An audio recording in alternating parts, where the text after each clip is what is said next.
Hello friends, most welcome. स्वागत है आज की क्लास में आप सभी का। और मैं हूं अनुराग सिंह। तो हम लोग दोस्तों आपसे मुखातिब हो रहे हैं किस लिए? आरओ एआरओ का जिसने जिसने फॉर्म भर रखा है, जिस बच्चे ने फॉर्म भर रखा है, उसे इस बात का अच्छे से ज्ञान होगा कि हमारे पास समय दो से ढाई महीनों का समय है।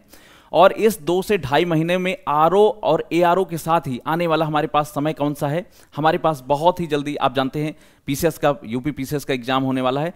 तो ये जो हमारे पास बैच है, ये मेनली आरओ एआरओ और साथ ही यूपी पीसीएस को ध्यान में रखते हुए हम लोग इसको आज से शुरुआत कर रहे हैं। और आज आपकी डेमो क्लास होगी हिस्ट्री की, इतिहास की हम लोग डेमो क्लास लेंगे, ठीक है। और देखते हैं कि हम लोग 25 से 30 प्रश्न हमारे पास इतिहास के आते हैं। और सारी क्लासेस हमारे पास अब बहुत ही जल्दी 2-1 दिनों में सारी क्लासेस आपकी, जैसे आज से मैं शुरू कर रहा हूं हिस्ट्री की, वैसे ही कल से या परसों से आपको जो है प्रॉपर आपको ज्योग्राफी और साइंस, ये 3 क्लासेस 2-2 घंटे की प्रॉपर 3 क्लासेस आपको देखने को मिलेगी।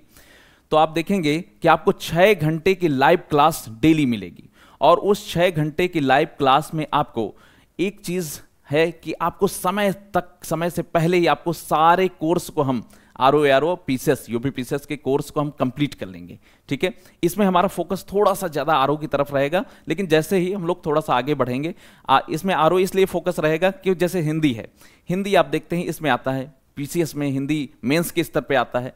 तो आप देखेंगे यहां पर हम लोग दोनों चीजों को पूरी फोकस करते हुए, पूरी तरह ध्यान रखते हुए चलेंगे। तो आप लोगों की सहूलियत और आप लोगों की समस्या को देखते हुए हम बहुत सारे लोगों ने हम लोगों को कॉल किया और मैसेज किया कि सर कोई कोर्स लाइए, सर कोई कोर्स लाइए, ताकि हम लोग प्रॉपर एक ही प्लेटफॉर्म पर बैठकर सारी चीज़ों को कंप्लीट कर पाएं। तब हम लोगों ने आपस में डिस्कशन किया और तब ये कोर्स आप लोगों के लिए लेकर आ रहे हैं मिनिमम प्राइस में, मात्र 999 में 300 प्लस घंटों की लाइव क्लासेस हम लोग लेंगे और आपको डेली 6 घंटे की क्लास मिलेगी। तो आप में से जो भी बच्चे इंटरेस्टेड हैं वो इस नंबर पे 7011127226 पर कॉल करके आप बात कर सकते हैं सर से, हम लोगों से बात कर सकते हैं, किसी प्रकार की क्वेरी हो तो जानकारी ले सकते हैं और परचेज करेंगे क्लास। क्योंकि आज ये पहली डेमो क्लास है, कल से आपकी प्रॉपर क्लास चलेगी, कल से आपकी प्रॉपर क्लास चलेगी और मैं हिस्ट्री की क्लास लूंगा, ठीक है। बाकी आपकी साइंस और ज्योग्राफी, ये 3 क्लासेस लगातार चलेंगी। तो इस बात का ध्यान रखते हुए आपको ये नंबर है आपके पास, इस पर कॉल करेंगे, बातचीत करेंगे, ठीक है, चीजें समझेंगे और एडमिशन लेंगे। अगर यहां पर आपको किसी प्रकार की कॉल नहीं लगती या फिर आप चाहते हैं हम डायरेक्ट ले लें एडमिशन, तो आपको एग्जाम दृष्टि के ऑनलाइन गूगल प्ले स्टोर पर जाएं, वहां से आप एग्जाम दृष्टि का प्लेटफॉर्म, एग्जाम दृष्टि का प्ले स्टोर पर जाके एग्जाम दृष्टि का आपको क्या करना है, ऐप डाउनलोड करना है, उस पर अपना रजिस्ट्रेशन कर लेना है और वहां से कोर्स डायरेक्ट परचेज करके, क्लासेस क्योंकि वहीं पर चलेंगी तो आपको परचेज कर लेना है, वहीं से आपको डायरेक्ट क्लास लेना है, ठीक है। ये हो जाता है हमारे पास पूरा अपने एक आरओ एआरओ और यूपी पीसीएस को ध्यान में रखते हुए पूरा कोर्स, ठीक है। आपको बहुत ही अच्छे तरीके से हम लोग 300 प्लस घंटे की लाइव क्लास देंगे, ठीक है। तो आइए, आप लोग इस इंफॉर्मेशन को आपने सुन लिया है, समझ लिया है। जो भी चाहते हैं बच्चे, इस पर जल्दी से जल्दी कांटेक्ट करके क्लास को ज्वाइन करिए और हम लोग चलते हैं अब अपनी हिस्ट्री के डेमो क्लास पर चलते हैं। और इसी तरह से सारी क्लासेस आपको मिलेंगी, 3 क्लासों को 2-2 घंटे की हम लाइव चलाएंगे। आइए चलते हैं, शुरुआत करते हैं दोस्तों। देखिए हम लोग करेंगे शुरुआत, आपको प्रॉपर हिस्ट्री से हम लोग करेंगे शुरुआत। आप देखें यहां से हम लोग थोड़ा सा करते हैं शुरुआत, देखिए, यस। तो देखिए हिस्ट्री यानी इतिहास, हिस्ट्री यानी इतिहास मीन्स जो बीत चुका है उसका प्रॉपर, जो बीत चुकी ही चीजें हैं उसका लिखित रूप से जो साक्ष्य है या फिर उसका जो है क्रमवार जो साक्ष्य हमारे पास उपलब्ध होता है उसे हम इतिहास बोलते हैं। ये तो आप जानते हैं। हिस्ट्री, इतिहास क्या है? बीती हुई घटनाओं का क्रमवार अध्ययन ही इतिहास कहलाता है। और आप देखेंगे इस प्रकार का जो क्लासिफिकेशन है, इस प्रकार का पहली बार जो काम किया गया, लिखने का काम, इतिहास को लिखने का काम किया गया, वो एक महान यूनानी व्यक्ति थे, एक इतिहासकार थे यूनानी, जिन्होंने ये काम किया। उन्हें हम क्या बोलते हैं? हेरोडोटस बोलते हैं, उन्हें हम बोलते हैं हेरोडोटस। और उन्हीं के नाम पर, चूंकि उन्होंने ही पहली बार इतिहास को लिखित रूप देने की कोशिश की है, उन्होंने इतिहास को लिखित रूप दिया है, इसीलिए हम लोग फादर ऑफ हिस्ट्री किन्हें बोलते हैं? तो हम लोग फादर ऑफ हिस्ट्री बोलते हैं हेरोडोटस को, फादर ऑफ हिस्ट्री। आप देखेंगे father of history, father of history हम किसे बोलते हैं? इतिहास के पिता के रूप में हम हेरोडोटस को संबोधित करते हैं, और ये एक यूनानी इतिहासकार थे, यूनानी दार्शनिक थे। तो आइए चलते हैं, अब क्लास को करते हैं प्रॉपर शुरू, करते हैं क्लास को प्रॉपर शुरू, और आपको आने वाला है मजा, आपको आने वाला है समझ में। क्यों? क्योंकि आप बस थोड़ा सा ध्यान दीजिए और आपको इतिहास की ऐसी आज नई नई चीजें आपको मिलेंगी। आप सोचेंगे कि आपने कैसी एकदम यूनिक सी चीजें आज सीख ली। आइए चलते हैं, कुछ नया सीखते हैं दोस्तों। चलिए, तो देखिए हमारे पास इतिहास को शुरू करते हैं यहां से। और देखिए, इतिहास अगर है, जैसे कोई भी चीज है, तो उसे हमारे पास जानने के कुछ सोर्सेस होते हैं। ठीक है, हमारे पास किसी भी चीज को जानने के कुछ सोर्स हैं, जिसे हम स्रोत बोलते हैं हिंदी में। तो वो सोर्सेस क्या क्या हो सकते हैं जिसके माध्यम से हम इतिहास को जान सकते हैं, हिस्ट्री को समझ और परख सकते हैं कि इतिहास में ऐसी घटनाएं निरंतर होती रही हैं या इस प्रकार की घटनाएं हुई हैं। ठीक है, उसको जानने के हमारे पास कुछ सोर्सेस हैं। आइए उन सोर्सेस पर हम लोग बात करते हैं दोस्तों। तो देखिए, इतिहास को जानने के स्रोत, इतिहास जानने के स्रोत, जिन्हें हम बोलते हैं, क्या बोलते हैं? स्रोत को हम लोग क्या बोलते हैं? सोर्स। तो हिस्ट्री को जानने के सोर्स क्या हमारे पास, आइए समझते हैं। तो देखिए, 3 प्रकार के ही सोर्स टोटल आपको देखने को मिलते हैं, जिनके माध्यम से हम पूरे इतिहास को समझते हैं। ठीक है, आइए जरा समझते हैं कौन कौन से सोर्स हैं। तो पहला सोर्स है, आप देखेंगे पहला सोर्स आपको यहां पर देखने को मिलेगा। वो पहला सोर्स क्या है? तो देखिए, पहला सोर्स आपको मिलेगा साहित्यिक साक्ष्य। क्या? साहित्यिक साक्ष्य। साहित्यिक साक्ष्य कहते हैं किसे हैं? साहित्यिक साक्ष्य मतलब लिटरेरी सोर्स, यानी जो लिटरेचर के रूप में हमारे पास लिखित रूप में जो हमारे पास उपलब्ध है, उसको हम बोलते हैं लिटरेरी सोर्स, यानी साहित्यिक साक्ष्य। फिर इसके बाद हमारे पास दूसरा साक्ष्य क्या है? पुरातात्विक साक्ष्य। पुरातात्विक साक्ष्य, पुरातात्विक साक्ष्य मतलब यह कि आर्कियोलॉजिकल सोर्स, जो फैक्ट्स हमारे पास सामने निकल कर आते हैं खुदाई आदि के माध्यम से, जमीन की खुदाई आदि के माध्यम से जो सोर्सेस हमें मिलते हैं इतिहास जानने के, जैसे आप जानते हैं सिक्के हो गए, मुहर हो गई। ठीक है, जो आप आर्कियोलॉजिकल साइट्स हो गई, कोई पुरानी साइट्स जैसे मोहनजोदड़ो, हड़प्पा, आप जानते हैं इस तरह की साइट्स। ठीक है, अब और बहुत सारी अतरंजी खेड़ा हो गई, बहुत सारे सोर्सेस हमारे पास, बहुत सारे हमारे पास साक्ष्य मिलते हैं पुरातात्विक जब खुदाई करते हैं। पुरातात्विक मतलब क्या? जमीन की खुदाई के माध्यम से प्राप्त साक्ष्यों को हम पुरातात्विक साक्ष्य कहते हैं। तीसरा और अंतिम हमारे पास साक्ष्य कौन सा होता है? विदेशी यात्रियों के विवरण, देशी और विदेशी यात्रियों के विवरण। ठीक है, देशी और विदेशी यात्रियों के जो विवरण हैं उनसे हमें जो प्राप्त होता है, तो विदेशी यात्रियों के विवरण। ठीक है, के विवरण। तो देखिए, ये हमारे पास 3 मेन सोर्सेस हैं हिस्ट्री को जानने का। एक हमारे पास लिटरेरी सोर्स, दूसरा है archaeological source, and third is foreign travellers. जैसे विदेशी, एक हमारे पास एक आप जानते हैं सीयू की नाम से एक पुस्तक लिखने वाले एक हमारे पास चाइनीज ट्रेवलर्स हैं, जिन्होंने भारत के बारे में काफी कुछ लिखा है। इसी तरह आप जानते हैं ह्वेनसोंग के बारे में जानते होंगे, हर्षवर्धन के समय में आए थे, और उन्होंने अपनी पुस्तक आप जानते हैं इंडिका, एक हमारे पास आप देखेंगे जैसे कि यूनानी हमारे पास एक इतिहासकार आता है, वो इंडिका लिखता है। तो इस तरह से जो विदेशी आते हैं उनके हम लोग सोर्सेस को जब देखते हैं, उनके द्वारा लिखी हुई चीज़ों को जब हम पढ़ते हैं और उसके माध्यम से हम भारत के इतिहास को जानने की कोशिश करते हैं, तो उसमें आप देखेंगे उसे हम क्या बोलते हैं? विदेशी यात्रियों के विवरण के रूप में उसे रखते हैं। यह हमारे पास 3 मेन सोर्सेस हो गए। अब इन 3 मेन सोर्सेस के अंदर भी बहुत सारे सोर्सेस हैं, आइए जरा समझते हैं। लेकिन एक चीज मैं आपको छोटी सी बताना चाहता हूं, वो बहुत इंपॉर्टेंट बात है। क्या? हमारे पास जैसे हम बात करते हैं हिस्ट्री की, तो हम सबसे पहले किसकी हिस्ट्री जानना चाहते हैं? हम जानना चाहते हैं भारत के इतिहास पर नजर रखना चाहते हैं, भारत के इतिहास को जानना चाहते हैं। तो भारत के इतिहास को जानने से पहले भारत क्या है ये तो जान लें। तो देखिए, 2-4 लाइनों में मैं पूरे भारत को आपको समझाता हूं। आप देखिए, आप देखेंगे कि जो हमारे पास कई सारे सोर्सेस हैं, जिसमें से एक हमारे पास सोर्स है जो आप जैसे आप देखिए कि भारत क्या है, तो भारत शब्द का पहले मतलब समझिए। भारत शब्द क्या है, तो भारत का मतलब है भा प्लस रत, इन दो शब्दों से मिला है भारत, बना हुआ है। इसको हम लोग आगे देखेंगे, अभी मैं आपको यहां पर थोड़ा सा रोकता हूं और देखिए भारत पहले हम लोग समझते हैं। तो भारत, भारत शब्द का मतलब क्या है, ऐसे लोग,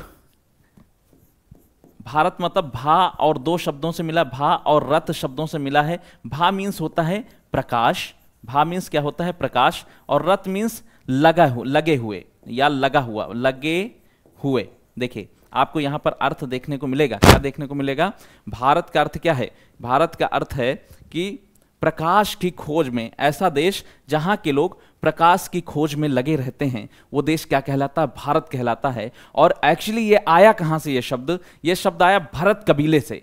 भरत प्राचीन काल में एक कबीला था, जिस भरत नाम से कबीला था, और उसी के नाम पे भारत देश का नाम पड़ा भारत। ठीक है, इसके और भी सोर्सेस हैं, जैसे आप जानते हैं कहा जाता है कि शांतनु, और शांतनु के पुत्र एक थे भरत, उनके नाम पर भारत का नाम भरत पड़ा।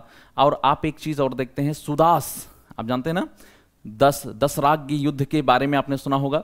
तो दशराग्य युद्ध में जो भरत जन थे, वो लोग क्या हुए थे, वो जीते थे, और उन्हीं के नाम पर आगे चलकर हमारे देश का नाम क्या पड़ा, भारत पड़ा। ठीक है, और भारत का मतलब क्या है, मतलब प्रकाश में लगे हुए लोग, या प्रकाश की खोज में या ज्ञान की खोज में लगे हुए लोग जहां पाए जाते हैं, उस देश को हम क्या बोलते हैं, भारत बोलते हैं। तो चलिए आगे अब हम लोग थोड़ा सा बढ़ते हैं और देखेंगे। यहां तो हमने ये चीजें थोड़ी सी आपको समझाने के लिए देखा, लेकिन एक चीज और, इसमें एक चीज और आपको समझना है, क्या, जैसे भारत शब्द के अलावा जैसे इंडिया शब्द है, तो यूनानी जब भारत आए, या यूनानी लोग भारत को क्या बोलते थे, इंदु बोलते थे, इंडू। ठीक है, इंडू से जब अंग्रेज भारत आए तो इंडिया हो गया, इंडू से इंडिया हो गया। और इसी तरह फारसी लोग सिंधु नदी, चूंकि हमारे भारत का जो डिवीजन है वो सिंधु नदी मेन मानी जाती है, तो सिंधु नदी के बारे में आपको बताता चलता हूं। जो भारत है उसको फारसी लोग हिंदू को सिंधु को हिंदू बोलते थे, क्योंकि वो प्रोनाउंसिएशन की उनकी प्रॉब्लम थी, तो सिंधु को हिंदू बोलते थे, और उसी से बन गया हिंदुस्तान। ठीक है, उसी से हिंदू, और हिंदू से सिंधु से हिंदू, हिंदू से हिंदुस्तान। ठीक है, ये एक प्रोसेस है। इस तरह से जो है भारत के नामों की बहुत सारी कल्पनाएं की गई। तो आप जानते हैं भारत को हम भारत बोलते हैं, आर्यावर्त बोलते हैं, ठीक है, जम्बू द्वीप बोलते हैं, क्योंकि जम्बू मीन्स होता है जामुन, तो जामुन, जहां पर जामुन के पेड़ काफी पाए जाते हैं, वैसे द्वीप, वैसे महाद्वीप को हम क्या बोलते हैं, जम्बू द्वीप। इसके अलावा आप देखेंगे हम इंडिया भी बोलते हैं। ठीक है, और भी कई सारे नाम आपको देखने को मिलते हैं, हिंदुस्तान। तो चलिए अब हमने नामों पर थोड़ी सी एक ओवरव्यू देखना था, आपको मैंने दे दिया है। अब हम लोग चलते हैं प्रॉपर अपने इतिहास पर। तो आइए देखते हैं साहित्यिक स्रोत के अंतर्गत हमारे पास कौन कौन से सोर्सेस हैं दोस्तों। और देखिए हम लोग जो पढ़ेंगे वो इस बात को ध्यान में रखते हुए पढ़ेंगे कि हमें अपने आरओ, एआरओ और यूपीपीसीएस के एग्जाम को क्रैक करना है। तो आपको यहां से आपको मैं चीजें समझाऊंगा, कुछ फैक्ट्स भी दूंगा, बाकी बहुत सारे फैक्ट्स आपको डायरेक्ट आपको पीडीएफ रूप में प्रोवाइड होंगे। ठीक है दोस्तों, आइए चलते हैं।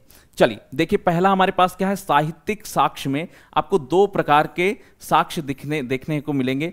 एक कैसा साक्ष्य है, एक बोलते हैं, इसे हम लोग क्या बोलते हैं, देखिए एक साक्ष्य है जिसे हम लोग क्या बोलते हैं, इसे हम लोग बोलते हैं, इसे हम लोग बोलते हैं धार्मिक साहित्य, धार्मिक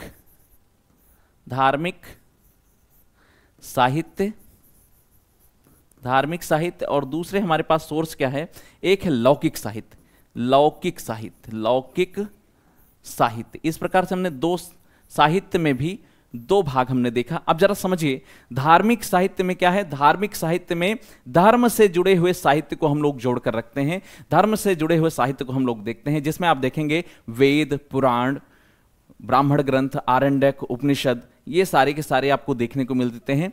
ये आते हैं आपको देखने को कहां मिलते हैं, तो ये धार्मिक साहित्य में दोस्तों मिलेंगे। इसके अलावा देखिए आप दूसरा हमारे पास साहित्य में दूसरा हमारे पास कौन सा है, वो लौकिक साहित्य है। जिस साहित्य का लौकिक व्यवस्था से संबंध है, जिस साहित्य का धर्म से संबंध नहीं है, या जो धर्मनिरपेक्ष प्रकार का साहित्य लिखा गया, उसे हम लोग क्या बोलते हैं, उसे हम बोलते हैं लौकिक साहित्य। ठीक है, उसे हम लोग क्या बोलते हैं, लौकिक साहित्य। तो आपको यहां पर देखने को मिलेगा, जैसे कौटिल्य जो चाणक्य हैं, चाणक्य का अर्थशास्त्र हो, ठीक है, या फिर राजतरंगिणी नाम की जो पुस्तक कश्मीर में लिखी गई, वो इस तरह के सारे सोर्सेस आपको देखने को मिलेंगे। वो कैसे, किस प्रकार के, वो लौकिक साहित्य के अंतर्गत आने वाले सोर्सेस हैं, वो लौकिक साहित्य के अंतर्गत आने वाले सोर्सेस हैं। इसके अलावा देखिए, आपने देखा पुरातात्विक स्रोत, इसमें भी आपको बहुत सारी चीजें देखने को मिलेंगी। यहां थोड़ा थोड़ा समझते हैं, फिर आगे हम लोग डिटेल में देखेंगे। जैसे आपको पुरातात्विक साक्ष्य में क्या देखने को मिलेगा, एक तो सिक्के, ठीक है, सिक्के। इसके अलावा देखिए मृदभांड, मृदभांड मतलब क्या होता है, मृदभांड मीन्स होता है मिट्टी के बर्तन, मृदभांड। इसके अलावा आपको देखने को मिलेगा मोहर, जो मोहर होती है, मोहर या मुहर, ठीक है।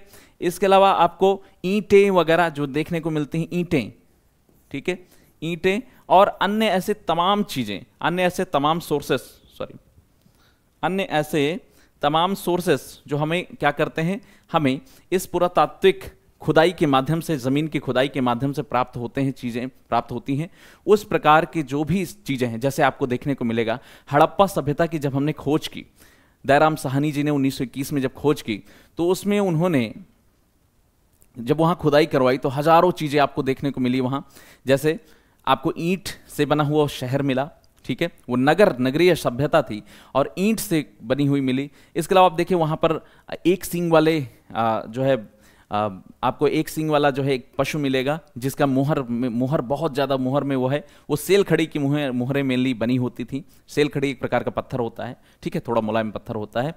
और इसी तरह आप देखेंगे तो अन्य प्रकार के मोहर हो गए, मृदभांड भी मिले हैं, मृदभांड मीन्स मिट्टी के बने हुए बर्तन भी मिले हैं। और अलग अलग सभ्यताएं अलग अलग प्रकार के मृदभांडों का प्रयोग करती रही हैं, अलग अलग सभ्यताएं अलग अलग प्रकार के मिट्टी के बर्तनों मृदभांडों का प्रयोग करती रही हैं। कोई धूसर मृदभांडों का प्रयोग करता रहा है, तो कोई चित्रित धूसर या चित्रित जो है बहुत ही यूनिक प्रकार के, थोड़ा सा लाल कलर से रंगा हुआ, काले पृष्ठ में लाल से रंगा हुआ प्रकार के मृदभांडों का प्रयोग होता रहा है। और इसी तरह विदेशी यात्रियों में चलेंगे तो विदेशी यात्रियों में आप देखेंगे बहुत सारे हमारे पास सोर्सेस मिलेंगे, उनमें अभी हम आगे बात करेंगे। तो अभी हम लोग सबसे पहले, जैसे आप देखें, जैसे आप ह्वेनसांग ले लें, या फिर आप देखें जो आपके पास इत्सिंग है वो ले सकते हैं, ठीक है। कुछ हमारे पास अरब से आए हुए विदेशी यात्री थे, कुछ हमारे पास चाइनीज ट्रेवलर से, तो इन सभी के सोर्सेस को हम देखेंगे, डिटेल देखेंगे। अभी हम लोग चलेंगे थोड़ा सा आगे, यहां पर हम लोग पहले वाले जो धार्मिक साहित्य था इसको हम लोग देखेंगे, ठीक है, धार्मिक साहित्य, इसको हम लोग देखेंगे। यस, चलिए आगे बढ़ते हैं। तो देखिए धार्मिक साहित्य, धार्मिक साहित्य में हमारे पास क्या क्या चीजें देखने को मिलती हैं। धार्मिक साहित्य हम लिटरेरी सोर्स में देख रहे हैं, उसमें हमारे पास सोर्स है धार्मिक साहित्य। अब धार्मिक साहित्य में हमारे पास सबसे इंपॉर्टेंट सोर्स अगर कोई है दोस्तों, वो है क्या है, वेद, ठीक है, वेद। फिर वेद में हम जानते हैं कि वेद के 4 भाग हैं, वेद के 4 भाग हैं, कौन कौन से आप जानते हैं, 4 भाग कौन कौन से हैं। पहला हमारे पास है ऋग्वेद, ऋग्वेद। दूसरा कौन सा हमारे पास है, यजुर्वेद, यजुर्वेद। तीसरा हमारे पास कौन सा है, सामवेद, सामवेद। और चौथा हमारे पास कौन सा है, अथर्ववेद, अथर्ववेद। आप जानते हैं जब हम वेदों की बात करते हैं तब हम जानते हैं कि वेदों में से जो वेद की रचना हुई वो मेनली ऋग्वेद की रचना आप जानते हैं कि ऋग्वैदिक काल में हुई, और बाकी के सभी वेद, तीनों के बाकी तीनों वेद, इसके अलावा पुराण, उपनिषद, ब्राह्मण ग्रंथ, स्मृतियां, ये अधिकतर सारी चीजें बाद की हैं। और खासकर इसमें भी अधिकतर चीजें कब लिखी गई, उत्तर वैदिक काल में लिखी गई, उत्तर वैदिक काल में चीजें लिखी गई। जब हम उस पर आएंगे तो डिटेल चर्चा करेंगे। अभी हम लोग केवल वेदों के बारे में हमने समझा। वेद कितने हैं, उसके 4 भाग हैं वेद के 4 भाग में ऋग्वेद, यजुर्वेद, सामवेद, अथर्ववेद। थोड़ी सी बात कर लें, ऋचाओं से संबंधित जो वेद है, जिसमें ऋचाएं हैं, ऋचाएं क्या है, श्लोक हैं, मंत्र हैं, उन्हें हम क्या बोलते हैं, ऋग्वेद बोलते हैं। और ये भारत का सबसे प्राचीन कोई साहित्यिक रचना है, भारत की सबसे प्राचीन साहित्यिक रचना ऋग्वेद है, ठीक है। और ऋग्वेद में मेनली देवताओं की स्तुति की गई है, देवताओं की मेनली स्तुति की गई है। और वो स्तुति कैसे है, वो ऋचाओं के रूप में है, मंत्रों के रूप में है, उसे ही हम लोग क्या बोलते हैं, ऋग्वेद बोलते हैं, ठीक है दोस्तों। सेकंड पे आइए, यजुर्वेद। यजुस मीन्स होता है यज्ञ, यजुस मीन्स क्या होता है, ध्यान देंगे, यजुस मीन्स होता है, पहले यहां देख लिए ऋचाएं, ठीक है। अब देखिए यजुस मीन्स यज्ञ, तो आप देखिए यज्ञ से संबंधित जो विधि विधान है, कर्मकांड है, नियम है, और विधि किस प्रकार से जो हमारे पास सारी चीजें हैं यज्ञ से संबंधित, किस प्रकार से हम नियम बनाएंगे, किस प्रकार से यज्ञों को हम करेंगे, वो सारे के सारे नियम आपको यजुर्वेद में दिखेंगे। यहाँ पे हम लोग डिटेल में नहीं जा रहे हैं, थोड़ी थोड़ी चीजें हम समझ रहे हैं। नेक्स्ट देखेंगे सामवेद के बारे में, देखेंगे संगीत का ओरिजिन ऑफ म्यूजिक आपको देखने को मिलेगा, इस सामवेद है। ओरिजिन ऑफ म्यूजिक कहाँ है हमारे पास लिखित साक्ष्य के रूप में, तो लिखित साक्ष्य के रूप में सामवेद है, जिसमें आपको संगीत देखने को मिलेगा।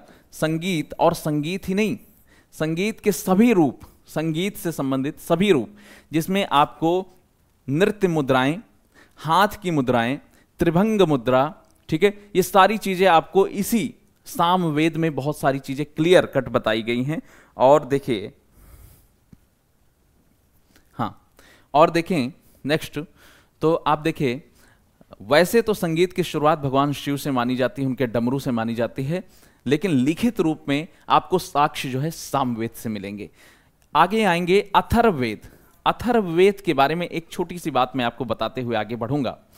अथर्ववेद क्या है, ये आपको देखने को मिलेगा कि ये सामाजिक जीवन से जुड़ा हुआ एक वेद था, और इसमें लोगों की उस समय की जो परिस्थितियां थी, जो उत्तर वैदिक काल की जो परिस्थितियां थी, उसमें जो है बहुत सारी चीजें क्लियर यहां पर आपको मेंशन की गई हैं। जैसे यहां पर इसमें टोना टप्पर, ठीक है, टोना टप्पर, बलि और जादू टोना, इस तरह की जो चीजें हैं, महिलाओं की स्थिति, ये सारी चीजें आपको यहां पर देखने को मिलेंगी।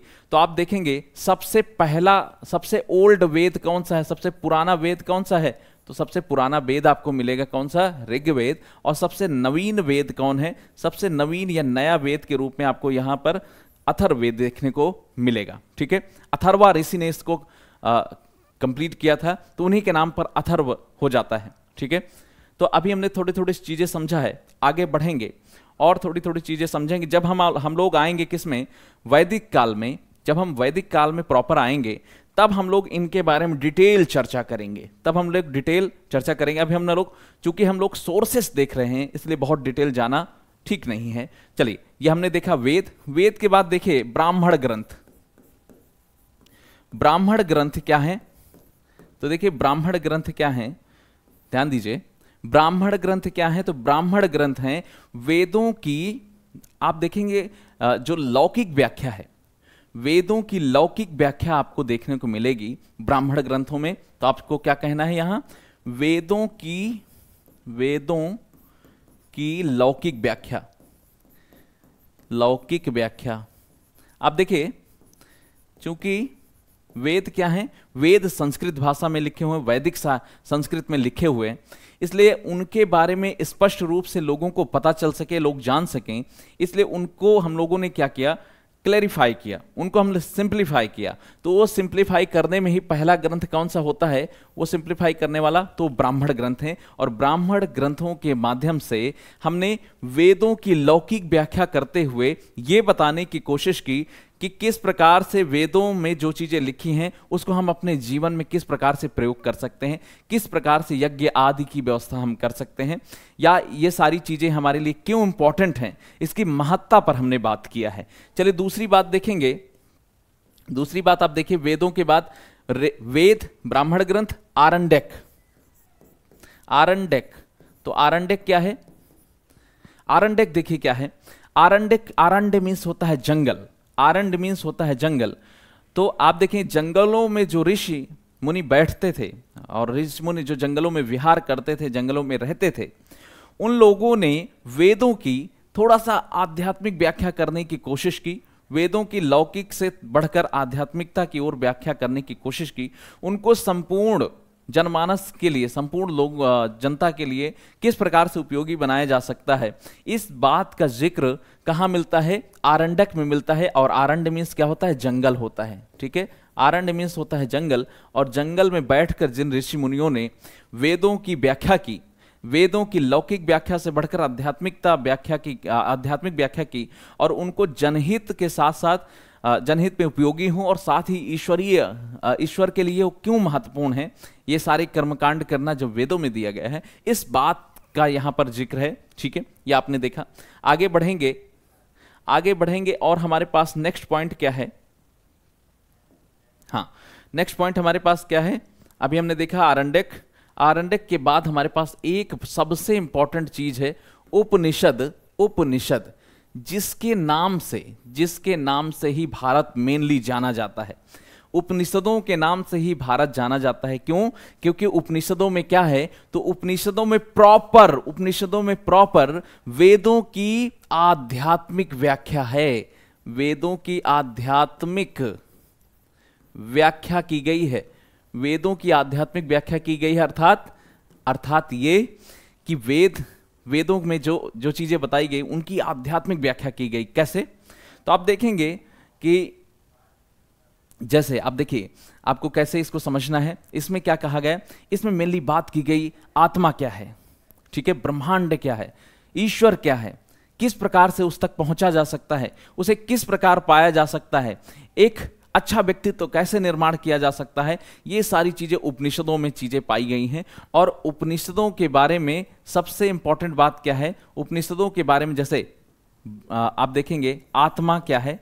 आत्मा, ठीक है, परमात्मा, ब्रह्मांड, इस प्रकार के जो गूढ़ रहस्य हैं, उनकी कल्पना कहाँ की गई है?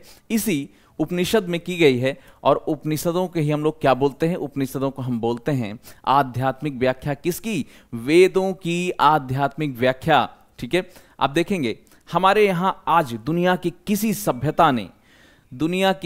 भी सभ्यता ने आज तक क्या किया? आज तक कभी भी इस ओर सोचने की कभी कोशिश ही नहीं की कि हम कौन हैं और साथ ही आत्मा क्या है, परमात्मा क्या है। ये केवल और केवल भारतीय सनातन परंपरा, भारतीय संस्कृति ही ऐसी है जिसने इस ओर अपने आप का ध्यान आकर्षित किया, इस ओर सोचने की कोशिश की, इस ओर सोचा। और हम लोग दुनिया में, आप समझ सकते हैं, हम दुनिया में आध्यात्मिकता के मामले में बहुत ही सक्षम देश हैं। ठीक है, दुनिया में हम ही सक्षम हैं इस मामले में। ठीक है, तो आगे बढ़िए और देखिए, हमने उपनिषद समझा और आप जानते हैं उपनिषदों की संख्या हमारे पास कितनी है? 108 उपनिषद हैं हमारे पास। कितने उपनिषद हैं? 108 उपनिषद हैं। और इन 108 उपनिषदों में भी कुछ उपनिषद हैं जो बहुत महत्वपूर्ण हैं। जैसे आप देखेंगे तो बृहदारण्यक उपनिषद, मांडूक्य उपनिषद, ठीक है, और इसके अलावा देखेंगे अन्य तमाम प्रकार के मांडूक्य उपनिषद, बृहदारण्यक उपनिषद और अन्य प्रकार के जो हमारे पास उपनिषद हैं। ठीक है, ये सारे के सारे उपनिषदों में हम लोग देखें येन उपनिषद, केन उपनिषद, ठीक है, इस तरह के जितने भी उपनिषद हैं, सारे के सारे उपनिषद क्या करते हैं? वेदों की आध्यात्मिक व्याख्या के बारे में ही जिक्र करते हैं। और ये जो मैंने आपसे प्रश्न यहाँ इरेज किया कि आत्मा क्या है, परमात्मा क्या है, ब्रह्मांड क्या है, किस प्रकार से वो गति करता है, सारी चीजें, ठीक है, हमारा जन्म क्यों होता है, हम मरते क्यों हैं, हमारे क्या उद्देश्य, इन सारे प्रश्नों का जवाब आपको यहीं से मिलता है। कहाँ से मिलता है? इसी उपनिषद से मिलता है। इसी उपनिषद से आपको देखने को मिलता है। ठीक है, ये आप समझ रहे हैं, इसी उपनिषद से आपको देखने को मिलता है। तो आगे बढ़ेंगे और देखेंगे हम लोग हमारे पास और क्या क्या चीजें हैं। उपनिषद के बाद आप देखें हमारे पास एक और है साहित्यिक स्रोत में ही, एक हमारे पास जो हमने साहित्यिक स्रोत में हमने क्या देखा? धार्मिक साहित्य। तो धार्मिक साहित्य में हम लोग अभी हम लोग देख रहे हैं, इसमें अगला धार्मिक साहित्य के रूप में है पुराण। ठीक है, पुराण। तो आप देखिए पुराण में आप देखेंगे पुराण क्या है? तो पुराण एक प्रकार से इतिहास को बहुत ही अच्छे तरीके से लिखा गया है, क्योंकि पुराणों में आप देखेंगे कि जितने भी साम्राज्य हुए, सारे साम्राज्यों के राजाओं का जिक्र, प्रॉपर जिक्र मिलता है। सारे साम्राज्य के राजाओं का जिक्र मिलता है। जैसे आप देखेंगे तो विष्णु पुराण जो है, विष्णु पुराण, पुराणों की संख्या हमारे पास कितनी है? 18 पुराण है हमारे पास। और इनमें भी कुछ पुराण बहुत महत्वपूर्ण हैं, जैसे विष्णु पुराण, ठीक है, विष्णु पुराण, मत्स्य पुराण, मत्स्य पुराण, ठीक है। इसके अलावा आप देखिए मत्स्य पुराण के अलावा और भी हमारे पास विष्णु पुराण, मत्स्य पुराण, शिव पुराण, शिव पुराण, इस तरह बहुत सारे हमारे पास पुराण हैं। और इन पुराणों में आपको देखने को क्या मिलता है, प्रॉपर किसी न किसी राजा के इतिहास, प्रॉपर उनका इतिहास देखने को मिलता है। तो चलिए आगे बढ़ते हैं और देखिए हमारे पास और क्या क्या चीजें हैं। यस, हमारे पास और क्या क्या चीजें हैं, चलिए आगे बढ़ते हैं और हम लोग देखेंगे। ठीक है, तो आगे चलते हैं और देखिए जैसे हमारे पास और क्या है, वायु पुराण। और क्या हमारे पास, वायु पुराण। आपको मैं यहां पर बताते हुए चलता हूं, वायु पुराण। अब इन पुराणों में मैंने आपको बताया कि क्या है इन पुराणों में, इन पुराणों में आपको जिक्र देखने को मिलता है किसका, इतिहास का, प्रॉपर इतिहास। जैसे मैं आपको यहां पर बताता चलूं, जो विष्णु पुराण है, इस विष्णु पुराण में आपको देखने को क्या मिलेगा, इसमें जो हमारे पास मौर्य वंश है, मौर्य वंश के इतिहास, प्रॉपर इतिहास मौर्य वंश का आपको देखने को मिलेगा विष्णु पुराण में। विष्णु पुराण में आपको प्रॉपर मौर्य वंश का इतिहास देखने को मिलेगा। और इसी विष्णु पुराण में आपको एक बहुत ही अच्छा सा श्लोक मिलेगा। वो श्लोक क्या है, वो श्लोक है, आपको देखिए वो श्लोक आपको मिलेगा, उत्तरम यद्र समुद्रस्य हिमाद्रश्चैव दक्षिणम भारती इति संतति, भारत इति संतति, ऐसे आपको मिलेगा। उसका मतलब क्या है, उसका मतलब है कि उत्तरम यद्र समुद्र से उत्तर की दिशा में, और हिमाद्रश्चैव दक्षिणम, हिमालय के दक्षिण दिशा में जो क्षेत्र विस्तार है, जो क्षेत्र फैला हुआ है, वो भारत कहलाता है। और उसके निवासी, उसके नागरिक क्या कहलाते हैं, भारतीय कहलाते हैं। ये बात है, कहां पर आया हुआ है ये बात, ये वाक्य कहां है, ये वाक्य विष्णु पुराण में आता है। तो विष्णु पुराण का संबंध किससे हो गया, विष्णु पुराण का संबंध हो गया मौर्य वंश से, मौर्य वंश। ठीक है, मौर्य वंश से इसका संबंध हो गया। आगे देखिए दूसरा, देखिए जैसे मत्स्य पुराण है हमारे पास, मत्स्य पुराण, ये मत्स्य पुराण किससे संबंधित है, तो आप देखेंगे दक्षिण भारत में हमारे पास, यस, दक्षिण भारत में हमारे पास कुछ हमारे पास वो थे, जैसे आप देखते हैं दक्षिण भारत में आप एक हमारे पास वो प्रॉपर मिलता है जिसको हम लोग क्या बोलते हैं, आंध्र सातवाहन वंश। क्या बोलते हैं हम लोग, आंध्र सातवाहन वंश मिलता है, आंध्र सातवाहन वंश, सातवाहन, आंध्र सातवाहन वंश मिलता है। ठीक है, जिसकी स्थापना किसने की थी, सिमुक ने की थी। तो इन्होंने ही इसमें जो है आंध्र सातवाहन वंश का इतिहास मिलता है मत्स्य पुराण में। अब देखिए वायु पुराण में किसके इतिहास मिलता है, तो वायु पुराण में आपको गुप्तों का इतिहास मिलेगा। वायु पुराण में प्रॉपर आपको गुप्तों के बारे, इतिहास के बारे में आपको जानकारी मिलेगी, किसकी, गुप्त वंश के, गुप्त वंश के बारे में जानकारी आपको मिलेगी कहां, वायु पुराण में। ठीक है, ये आपने देखा। इस तरह से आप देखिए तो हमारे पास पुराण हो गए। एक हम लोग और आगे थोड़ा सा बढ़ते हैं और देखिए हमारे पास और बचता है, उसको हम बोलते हैं स्मृतियां। क्या बोलते हैं, स्मृतियां, स्मृति ग्रंथ या स्मृतियां, स्मृति ग्रंथ या स्मृतियां इन्हें हम बोलते हैं। और ये स्मृतियां क्या होती हैं, आइए समझते हैं। तो देखिए स्मृतियां कुछ और नहीं बल्कि जो चीजें हमारी पीढ़ी दर पीढ़ी चलती आ रही थी, पीढ़ी दर पीढ़ी, एक पीढ़ी से दूसरी पीढ़ी, दूसरी से तीसरी चलती आ रही थी। एक समय बाद हमें महसूस हुआ कि उनको, उन स्मृतियों को, जो हमारे मन में है, उन विचारों को हमें क्या करना चाहिए, उन हमारे मन में जो हम लोग लगातार पढ़ते सीखते चले आ रहे हैं, या फिर लगातार जिन चीज़ों को हम कंठस्थ करते स्मृति करते चले आ रहे हैं, उनको हम किताब का रूप दें। तो उस प्रकार की स्मृतियाँ लिखी गईं। ठीक है, स्मृतियाँ लिखी गईं। या फिर एक दूसरा हम ये कह सकते हैं कि जैसे कोई एक मूल पुस्तक है, उस पर कोई टीका लिखी जाती है, तो उस तरह से स्मृतियां लिखी गई। ठीक है, टीका, स्मृतियां, आप समझ रहे हैं। तो इस प्रकार की हमारे पास आपको कई सारी स्मृतियां देखने को मिलेगी। जैसे आपने देखा होगा नारद स्मृति, नारद स्मृति। ठीक है, नारद स्मृति आपको और देखने को मिलेगी। जैसे आप देखेंगे बृहस्पति स्मृति, बृहस्पति स्मृति। ठीक है, आपको देखने को मिलेगी, कौन सी, आपको देखने मनुस्मृति, सबसे ज्यादा फेमस और कंट्रोवर्सी से भरी हुई मनुस्मृति। तो मनुस्मृति, मनु राजा, जो हमारे पास एक व्यक्ति थे मनु ने सबसे पहले समाज को एक नियमबद्ध करने का काम किया था इस मनुस्मृति के माध्यम से। और इसी मनुस्मृति का, जिसको बहुत सारे लोग कटाक्ष करते हैं, इसी मनुस्मृति का एक लाइन मैं आपको बताता हूं। उसमें लिखा है, क्या लिखा गया है, यत्र नार्येस्त पूज्यन्ते रमन्ते तत्र देवता। क्या लिखा गया है, देखिए यत्र नारीयेस्तु, यत्र नारीयेस्तु पूज्यन्ते, पूज्यन्ते, पूज्यन्ते, पूज्यन्ते, रमन्ते, रमन्ते, तत्र देवता, तत्र देवता। मतलब क्या कहा गया इसका? इसका मतलब है कि जहां नारी की पूजा होती है देवता वहीं निवास करते हैं, ये इसका मतलब है। हालांकि कुछ अन्य बातें भी इसमें इस मनुस्मृति में है, लेकिन हमें आगे बढ़ना और चीजें देखना है। तो देखिए, भारत के बारे में अगर हम जानेंगे तो भारत में आप जानते हैं वेद, वेदों में ही आपको चतुर्वर्ण के बारे में जानकारी मिलेगी। जातियों का अपने ग्रंथों में, जातियों का भारतीय ग्रंथों में कहीं कोई उल्लेख नहीं है जातियों का। तो उल्लेख किस चीज का है भाई? उल्लेख है किसका? वर्ण का उल्लेख है, वर्ण। और वर्ण वैदिक काल में वर्ण किससे डिसाइड होता था? किसी व्यक्ति के कार्य से डिसाइड होता था कि कौन किस वर्ण में रहेगा। जैसे मैं पढ़ाने का काम कर रहा हूं तो मैं ब्राह्मण हूं, मैं पढ़ाने का काम कर रहा हूं तो मैं ब्राह्मण हूं। मैं बाहर जाकर अपना घर में जब खाना बनाने का काम करूंगा तो मैं उस समय क्या होऊंगा? उस समय खाना बनाने का काम करूंगा तो उस समय एक प्रकार से वैश्य हो जाऊंगा, या खाने के लिए पैसा जुटाने का काम करूंगा।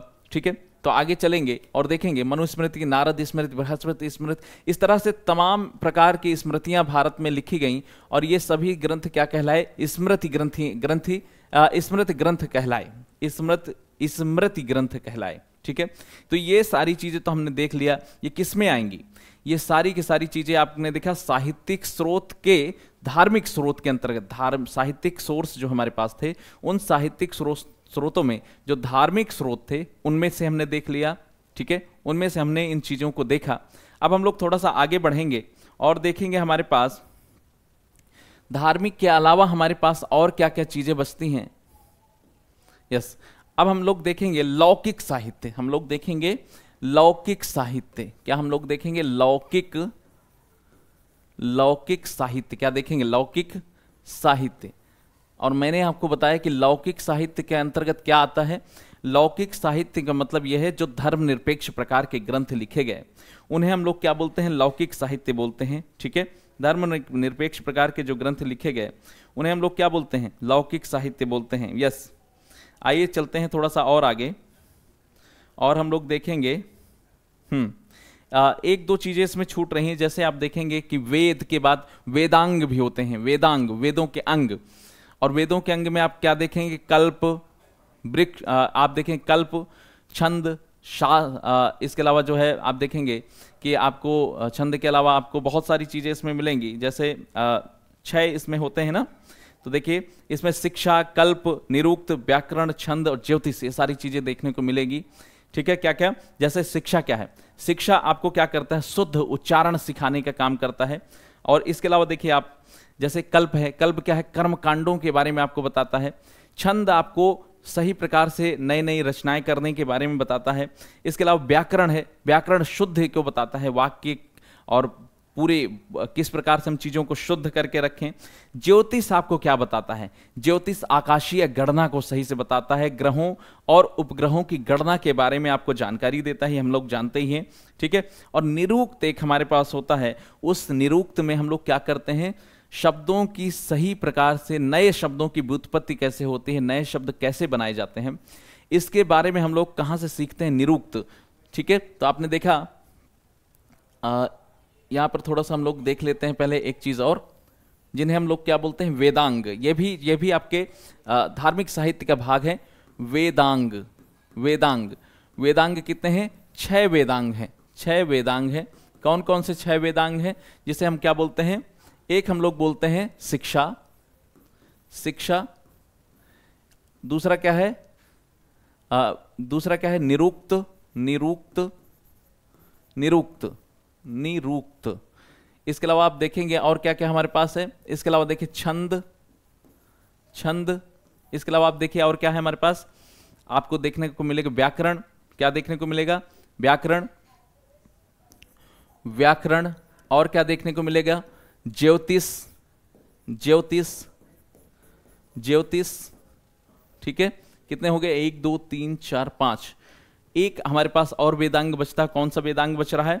तो आइए देखते हैं जरा, वेदांग हमारे पास कौन सा बच रहा है।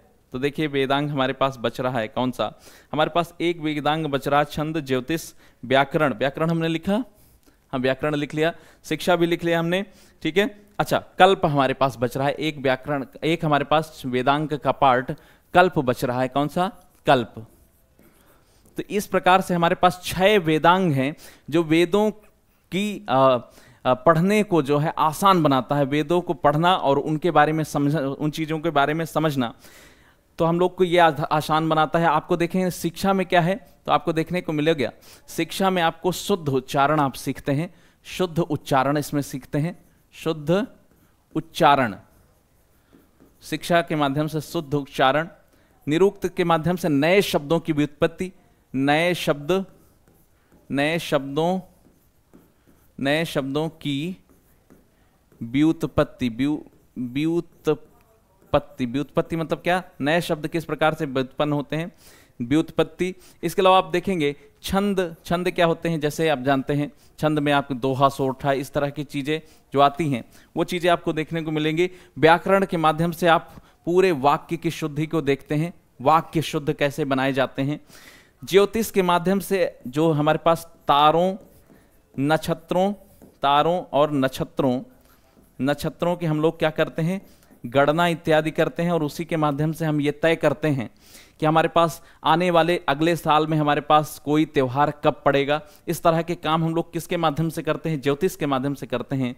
और हमारे पास एक और है जिसे हम बोलते हैं कल्प, और इस कल्प का क्या मतलब है, इस कल्प का क्या मतलब है जरा बताइए। यस, तो चलिए आगे बढ़ते हैं और देखते हैं इस कल्प का क्या मतलब है। तो देखिए इस कल्प का आपको देखने को मिलेगा मतलब, तो देखिए कर्मकांडीय विधि, क्या मिलेगा? कर्मकांडीय विधि, ठीक है, कर्मकांडीय विधि। अब देखिए कौन से कर्मकांड, ये कर्मकांडीय विधि, कोई भी जो हम वेद में, जो हमारे पास वेदों में बताया गया है कर्मकांड, वो किस प्रकार से हम प्रॉपर कर्मकांड कर पाएंगे, उन कर्मकांडों की विधि क्या होगी, ये जानकारी हमें कल्प के माध्यम से मिलती है। तो ये हमारे पास कितने, 1 2 3 4 5 और 6, ये 6 हमारे पास क्या देखने को मिलते हैं, ये 6 वेदांग देखने को मिलते हैं, जिनके माध्यम, वेदांग मीन्स क्या, वेदों के अंग, और इन वेदों के अंगों के माध्यम से ही हम वेदों को सही और उचित प्रकार से समझ और आगे उसको याद कर सकते हैं, समझ सकते हैं, उसके माध्यम से हम किस प्रकार से उसमें क्या चीजें लिखी हैं ये प्रॉपर हम समझ पाते हैं। आगे बढ़ेंगे, नेक्स्ट देखेंगे। अब हम लोग चलते हैं लौकिक साहित्य में। कहां चलते हैं? लौकिक साहित्य में दोस्तों चलते हैं। मैंने आपको बताया लौकिक साहित्य का मतलब क्या है। लौकिक साहित्य का मतलब है जिस साहित्य का संबंध आपके धर्म से नहीं है, बल्कि धर्म निरपेक्ष प्रकार का साहित्य क्या कहलाता है? लौकिक साहित्य कहलाता है। तो धर्म निरपेक्ष प्रकार का साहित्य क्या कहलाता है? लौकिक साहित्य कहलाता है। और इस लौकिक साहित्य में आपको क्या क्या देखने को मिलेगा? इस लौकिक साहित्य में आपको देखने को क्या क्या मिलेगा, तो चलिए देखते हैं। इस लौकिक साहित्य में आपको क्या क्या देखने को मिलेगा ये भी देख लीजिए। तो इस लौकिक साहित्य में आपको देखने को मिलेगा, सही है, ठीक है, ओके, ठीक है। तो देखिए लौकिक साहित्य में आपको क्या क्या देखने को मिलेगा, जैसे आप देखेंगे, जस्ट 1 मिनट, हाँ, तो देखिए जिस प्रकार से आपको देखने को मिलता है, जैसे आप लौकिक साहित्य में क्या करेंगे, लौकिक साहित्य में आपको एक तो देखने को मिलता है जैन ग्रंथ, क्योंकि ये भगवान को नहीं मानते, धर्म को उस प्रकार से नहीं देखते जिस प्रकार से अन्य चीजें अन्य लोग देखते हैं। तो ये जैन भगवान को नहीं मानते, तो जैन ग्रंथ हो गए, ठीक है। इसके अलावा बौद्ध ग्रंथ हो गए, ठीक है। इसके अलावा आप देखेंगे तो जैसे कोई भी विद्वान, जो भारतीय विद्वान है, जैसे चाणक्य द्वारा लिखित अर्थशास्त्र हो गया, अर्थशास्त्र चाणक्य, विष्णुगुप्त चाणक्य। और चूंकि इनका चाणक्य नाम कैसे पड़ा, तो ये भी एक अच्छी सी बात है, आइए समझते हैं। चाणक्य के पिताजी का नाम क्या था? चणक था, और उन्हीं के पिता के नाम से इनका नाम चाणक्य पड़ गया, ठीक है। चणक के पुत्र का नाम चाणक्य है। वैसे इनके अन्य नाम भी मिलते हैं, जैसे विष्णुगुप्त, एक नाम इनका क्या मिलता है? विष्णुगुप्त, ठीक है, विष्णुगुप्त, ये नाम इनका काफी फेमस है, ठीक है, विष्णुगुप्त चाणक्य, ठीक है, आपने समझा। आगे बढ़ेंगे तो देखेंगे आपको अर्थशास्त्र के अलावा अन्य प्रकार के जो ग्रंथ हैं वो भी आपको इसी में मिल जाएंगे। जैसे मैं आपको बताता चलूं, चलिए आपको बताता चलता हूं मैं, और कौन से, जैसे अष्टाध्यायी, पाणिनि की जो अष्टाध्यायी है, पाणिनि जो थे, पाणिनि की एक रचना है जिसको हम लोग बोलते हैं अष्टाध्यायी। अष्टाध्यायी, अब जरा देखिए अष्टाध्यायी का मतलब क्या है। 8 अध्यायों वाली जो पुस्तक है वो अष्टाध्यायी है। और ये किससे जुड़ी हुई पुस्तक है, तो ये व्याकरण से जुड़ी हुई पुस्तक है दोस्तों। और ये किस व्याकरण से जुड़ी हुई पुस्तक है, तो ये संस्कृत व्याकरण से जुड़ी हुई पुस्तक है। ठीक है, संस्कृत व्याकरण से जुड़ी पुस्तक है अष्टाध्यायी। और इसके बारे में एक बात मैं आपको बताता चलता हूं। वैसे मैं एक दिन सारी की सारी पुस्तकें आपको लिखवाऊंगा, सारी पुस्तकें एक बार, या तो आपको पीडीएफ भिजवा दूंगा या सारी पुस्तकें एक बार लिखवा दूंगा। तो देखिए पाणिनि आज का जो पेशावर है, आज का जो अफगानिस्तान और पाकिस्तान के आसपास वाला जो क्षेत्र है, वहां पर पाणिनि रहकर ईसा की शताब्दियों से पहले, आप देखेंगे कब, तो आपको देखने को मिलेगा पहली शताब्दी से पहले, दूसरी ईसवी पूर्व में आपको देखने को मिलेगा पाणिनि ने लिखा अष्टाध्यायी। और वो संस्कृत की व्याकरण उन्होंने लिखी, संस्कृत की व्याकरण प्रॉपर अष्टाध्यायी में लिखी गई है। और इन्होंने साथ ही जो है, इन्होंने उस समय के भारत के चीज़ों के बारे में भी बताया है, उस समय भारत की परिस्थितियों के बारे में भी बताया है। इसीलिए आपको यहाँ से एक सोर्स मिल जाता है भारत को जानने का। और ये कैसा सोर्स है, तो ये लौकिक साहित्य प्रकार का भारत को जानने का सोर्स होता है, लौकिक साहित्य प्रकार का भारत को जानने का सोर्स है। ठीक है, चलिए आगे चलते हैं और देखेंगे। आपको अष्टाध्यायी हो गई पाणिनि की। इसके अलावा देखें आप राजतरंगिणी, जो मैंने आपको बताया था। नेक्स्ट चलिए, जैसे आपको लौकिक साहित्य में एक और चीज देखने को मिलेगी, राजतरंगिणी, तरंगिणी। ठीक है, राजतरंगिणी। तो ये देखिए, ये किसने लिखा था, कल्हण ने लिखा था, सॉरी, देखिए कल्हण ने लिखा था राजतरंगिणी। और ये कल्हड़ कहां के थे, तो ये कश्मीर के थे, कश्मीर के रहने वाले थे। और इस राजतरंगिणी में कश्मीर के इतिहास को इन्होंने प्रॉपर क्रमबद्ध समय के अनुसार, जो इतिहास लेखन की जो शैली है, उस लेखन की शैली में लिखा है। इसीलिए अगर आपसे कहा जाता है कि इतिहास लेखन का हमारे पास एक कोई प्रॉपर बुक है, तो वो है राजतरंगिणी। और ये कश्मीरी इतिहास है, इसमें कश्मीर का इतिहास है इसमें। और आप देखेंगे तो इस कश्मीर के इतिहास में आपको और क्या चीजें देखने को मिलेंगी, कल्हड़ ने लिखा है। इसके अलावा अन्य भी हमारे पास बहुत सारे सोर्सेस हैं, बहुत सारे ऐसे सोर्सेस हैं, जैसे मैं आपको बताता चलूं, ऐसे बहुत सारे हमारे पास सोर्सेस हैं, जैसे राजतरंगिणी हो गई। इसके अलावा आप देखेंगे जैसे एक पुस्तक है चचनामा। ठीक है, चचनामा। एक पुस्तक आपको और देखने को मिलेगी, कौन सी, देखिए ये पुस्तक है चचनामा। और ये चचनामा पुस्तक किससे संबंधित है, तो अरबों की जो सिंध विजय थी, अरब के जो लोगों थे जिनको हम बोलते हैं अरबों की सिंध विजय, सिंध कहां पर है, सिंध विजय से संबंधित ये पुस्तक है, सिंध विजय से संबंधित ये पुस्तक है। और इसको लिखा किसने था, इसको लिखा था अली अहमद ने इसको लिखा था। क्या नाम है इसका, चचनामा में क्या है, ये अरबों की सिंध विजय पर लिखी हुई पुस्तक है। ये भी एक सोर्स है भारत के बारे में, उस समय के तत्कालीन भारत के बारे में बताने के लिए।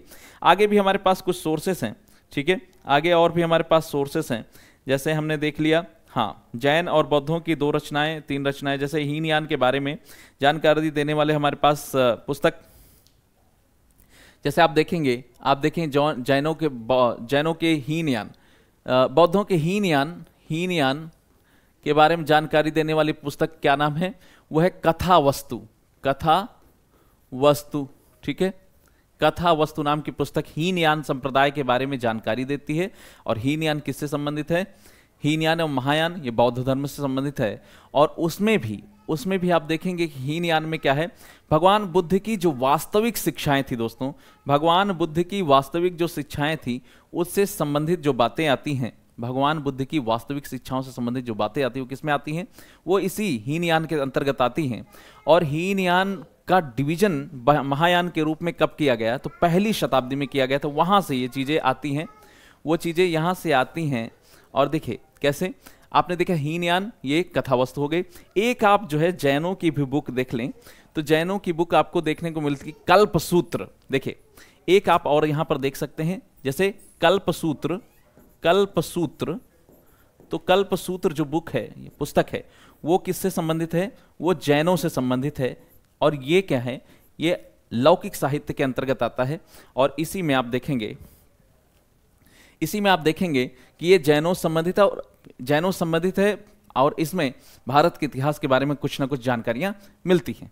तो इतनी सारे हमने सोर्स, पहले हमने सोर्स क्या क्या समझे, पहले हमने समझ लिया साहित्यिक सोर्स, साहित्यिक सोर्स में धार्मिक सोर्स, धार्मिक सोर्स में हमने वेद, पुराण, ब्राह्मण ग्रंथ, आरण्यक, उपनिषद, वेदांग, ये सारे हमने देख लिया।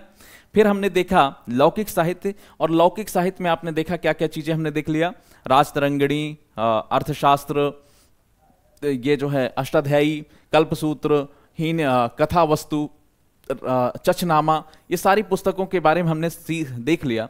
और ये सारी की सारी पुस्तकें क्या कहती हैं, ये सारी की सारी पुस्तकें आपको भारत के तत्कालीन इतिहास के बारे में बताती हैं। ठीक है, तो ये भारत के जानने के सोर्स के रूप में हमने इनको प्रयोग कर लिया। अब आगे बढ़ते हैं हम लोग, जो हमने दो चीजें देखा, हमने जितनी साहित्य की बातें थी वो हमने समझ लिया है। अब जरा बढ़ते हैं थोड़ा सा आगे, और हम लोग देखते हैं कि हमारे पास आर्कियोलॉजिकल फैक्ट्स हैं, आर्कियोलॉजिकल जो हमारे पास साइट्स हैं, उनसे संबंधित हमारे पास क्या क्या अभी तक की चीजें हैं इतिहास को जानने की, आइए समझते हैं। तो चलिए नेक्स्ट पॉइंट चलते हैं। आर्कियोलॉजिकल साइट्स को हम क्या बोलते हैं, पुरातात्विक साक्ष्य, पुरातात्विक साक्ष्य। पुरातात्विक साक्ष्य कौन कौन से हैं, पुरातात्विक साक्ष्य को जानने के सोर्स हमारे पास क्या क्या हैं, हम सोर्सेस पर मेन बात कर रहे हैं, तो उसमें से एक होता है पुरातात्विक सोर्स। अब इस पुरातात्विक सोर्स में आप देखेंगे तो आपको देखने को क्या क्या मिलेगा, सबसे इंपॉर्टेंट क्या है, मृदभांड, मृदभांड।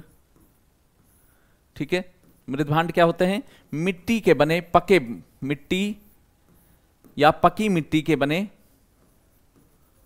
पकी मिट्टी के बने बर्तन, के बने बर्तन। ठीक है, बर्तन। ठीक है, मृदभांड।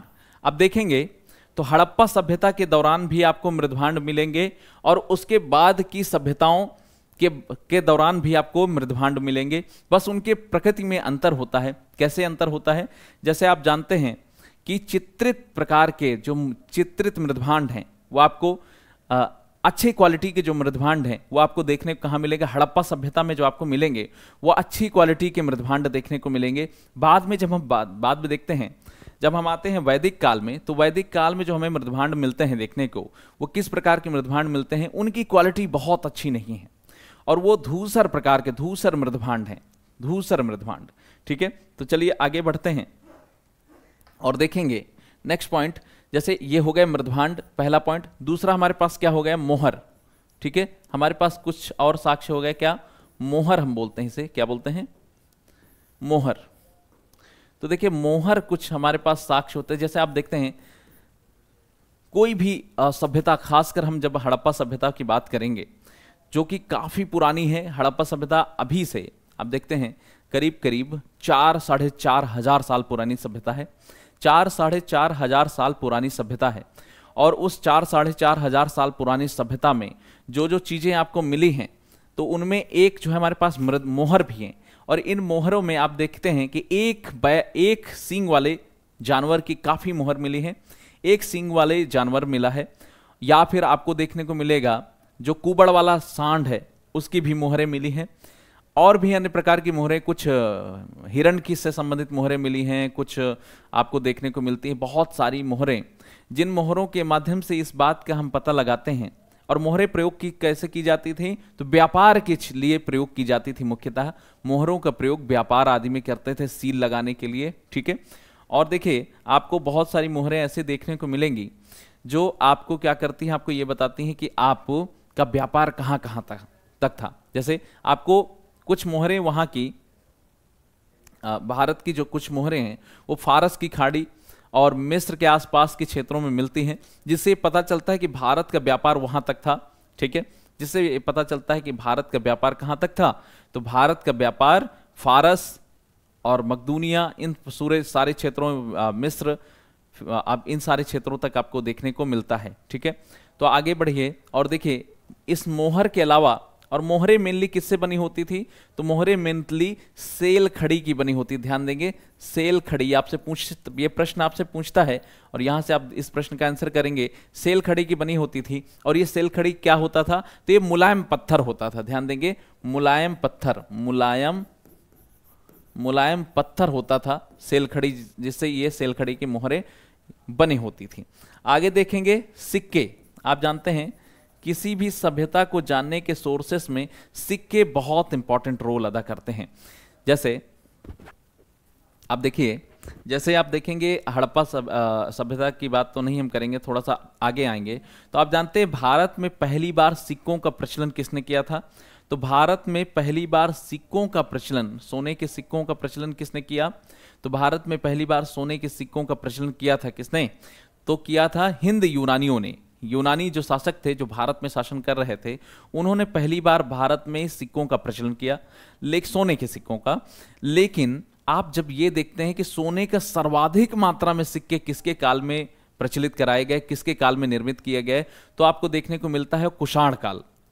ठीक है, कुषाण काल के दौरान आप देखते हैं कि सबसे बड़ी मात्रा में आपको देखने को मिलता है कि सोने के सिक्के जारी किए गए। इसी तरह से आप देखेंगे तो आपको देखे तांबे के सिक्के, सोने के सिक्के तो होते ही थे। ठीक है, लेकिन आपको देखने को मिले कुछ कुछ जो है ऐसे शासक है जिन्होंने शीशे के सिक्के चलाए, शीशे के सिक्के चलाए, चमड़े के सिक्के चलाए। तो ये जैसे शीशे के सिक्के किसने चलाए, सातवाहनों ने।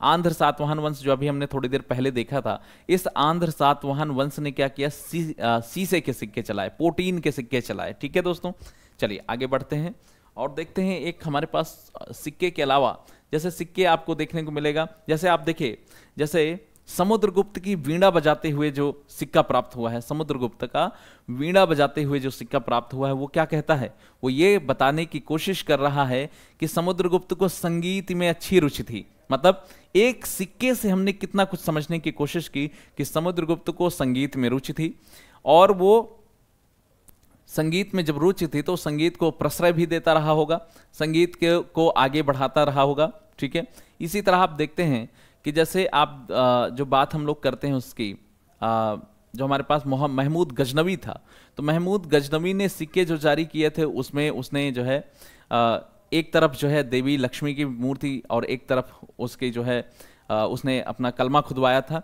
इस तरह से आप देखते हैं तो उसके बारे में थोड़ा सा ये पता चलता है कि भले उसने भारत को बहुत सारा लूटा, भारत को बहुत बर्बाद किया, भारत पर अटैक किया, कई बार अटैक किया, लेकिन उन अटैक्स का असर जो है वो अपने आप को एक सेकुलर के रूप में दिखाने के लिए उसने क्या किया, एक तरफ कलमा खुदवाया और दूसरी तरफ उसने माँ लक्ष्मी की फोटो भी लगवाई, माँ लक्ष्मी की फोटो चित्रित करवाई उसमें, किसमें, सिक्के में।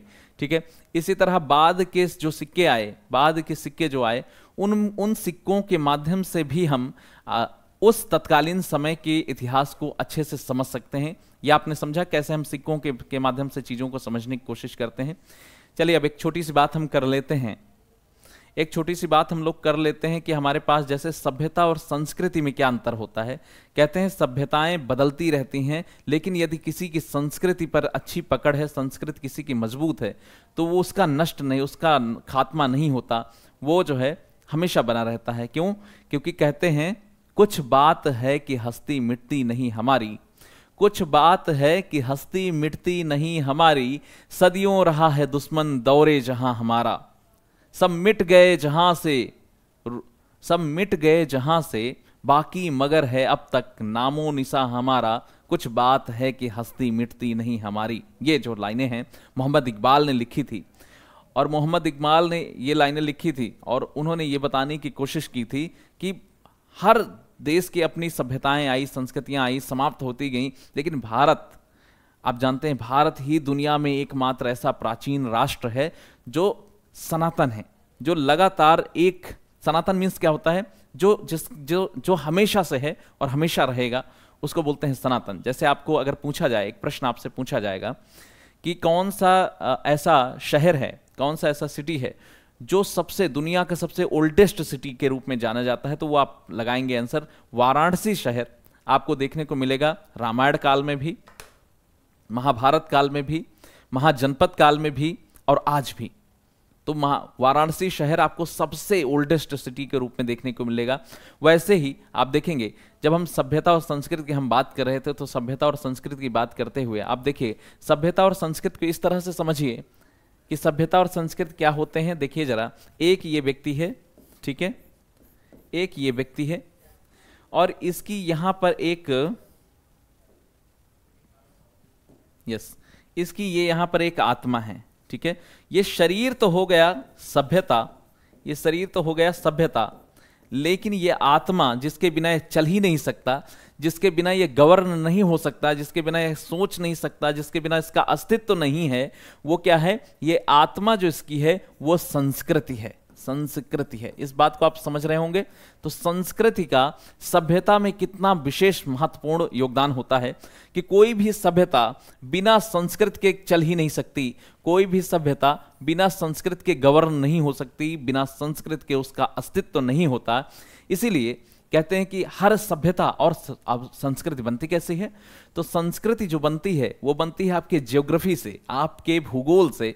जैसे ही आपकी ज्योग्राफी होती है वैसे ही आपकी संस्कृति बन जाती है। जैसे जैसे भारत में आप देखेंगे, उत्तर भारतीयों को आप देखेंगे कश्मीर में, तो वहाँ ठंडक ज़्यादा होती है। जब ठंडक ज़्यादा होती है वहाँ, तो वहाँ का पहनावा, लिबास एकदम चेंज है। दक्षिण भारत का पहनावा एकदम चेंज होगा। क्यों? क्योंकि वहाँ गर्मी रहती है हमेशा, ठीक है। अब बात कर लेते हैं जैसे हम लोग अन्य चीज़ों, खान पान में भी ऐसा ही होगा। अब देखिए उत्तर में हमेशा ठंडी रहेगी तो वहाँ पर खाने में हमें गर्म चीज़ें यूज करना होगा। दक्षिण में हमेशा ठंडी रहेगी तो हमें, दक्षिण में हमेशा गर्मी रहेगी तो हमें क्या यूज करना है? खाने में ठंडी चीज़ें यूज करना है। उत्तर में गर्म चीज़ें यूज करना है, दक्षिण में ठंडी चीज़ें यूज करना है, ठीक है। इसीलिए आप चावल की तासीर आप जानते हैं, चावल होता है ठंडा। इसीलिए आप दक्षिण भारत में देखेंगे तो दो कारण हैं, एक तो चावल उत्पादन ज़्यादा होता है, गेहूँ होता नहीं है, वो कारण, और दूसरा मौसम गर्म होता है। इसलिए ठंडक शरीर को बनाए रखने के लिए, ठंडी बनाए रखने के लिए हम क्या करते हैं वहाँ?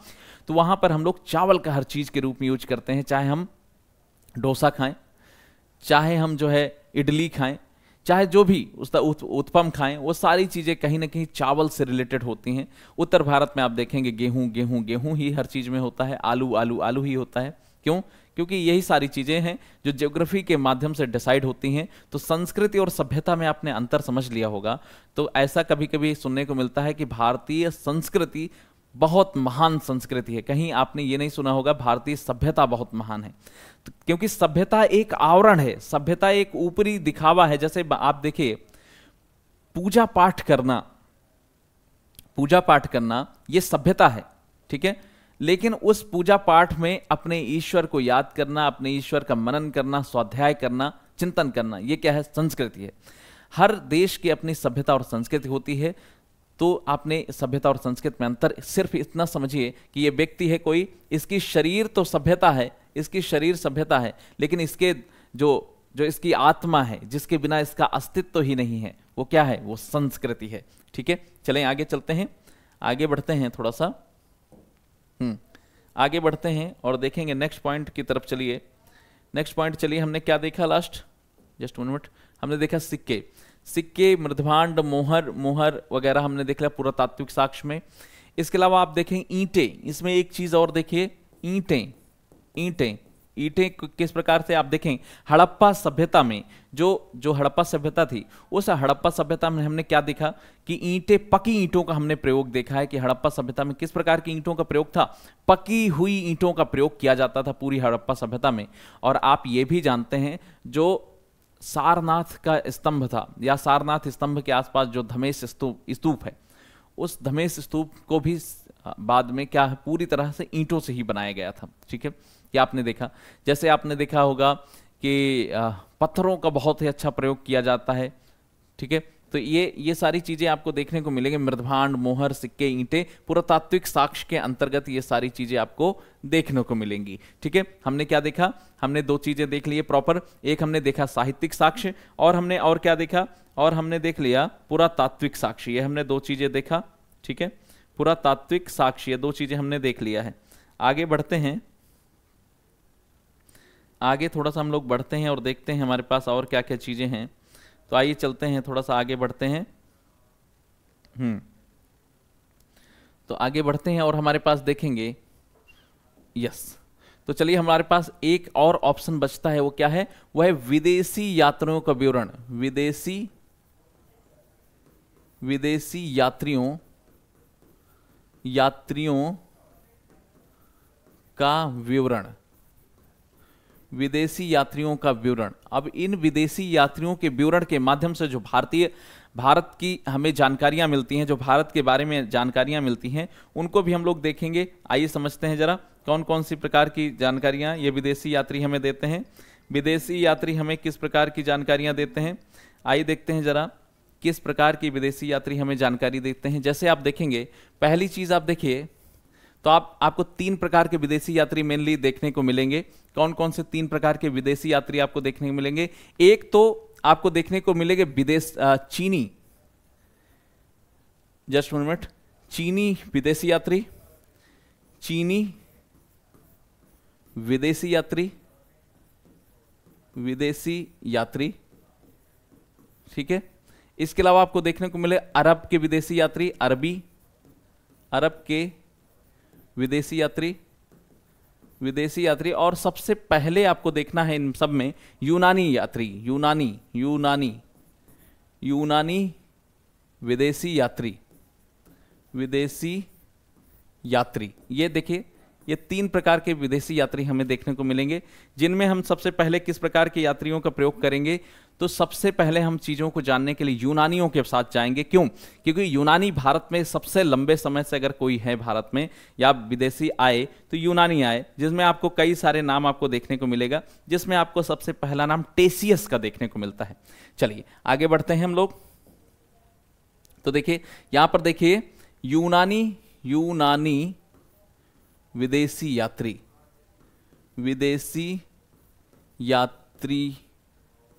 यात्रियों का विवरण। आइए देखते हैं जरा। पहला आपको यहां पर देखने को मिलेगा टेसियस। तो देखिए ये ईरानी था, मतलब फारसी था।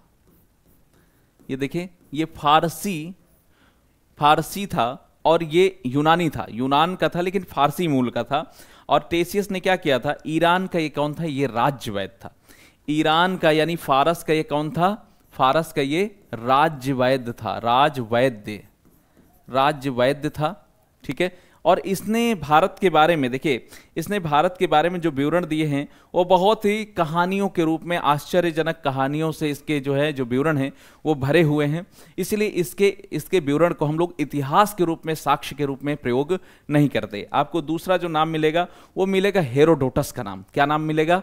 विदेशी यात्रियों, खासकर यूनानी यात्रियों में, तो यूनानी यात्रियों में जो दूसरा नाम आपको मिलेगा वो मिलेगा हेरोडोटस का, हेरोडोटस का नाम मिलेगा। और ये हेरोडोटस वही हैं जिनको हमने शुरू में बताया था इतिहास के पिता के रूप में, जिन्हें हमने बताया था। तो ये कौन है? ये फादर ऑफ हिस्ट्री हैं। और इन्होंने क्या किया था, इन्होंने 5वीं शताब्दी के आसपास, देखिए 5वीं शताब्दी के आसपास इन्होंने एक पुस्तक लिखी थी, हिस्टोरिका। क्या लिखी थी? हिस्टोरिका नाम की एक पुस्तक लिखी थी दोस्तों 5वीं शताब्दी में। 5वीं शताब्दी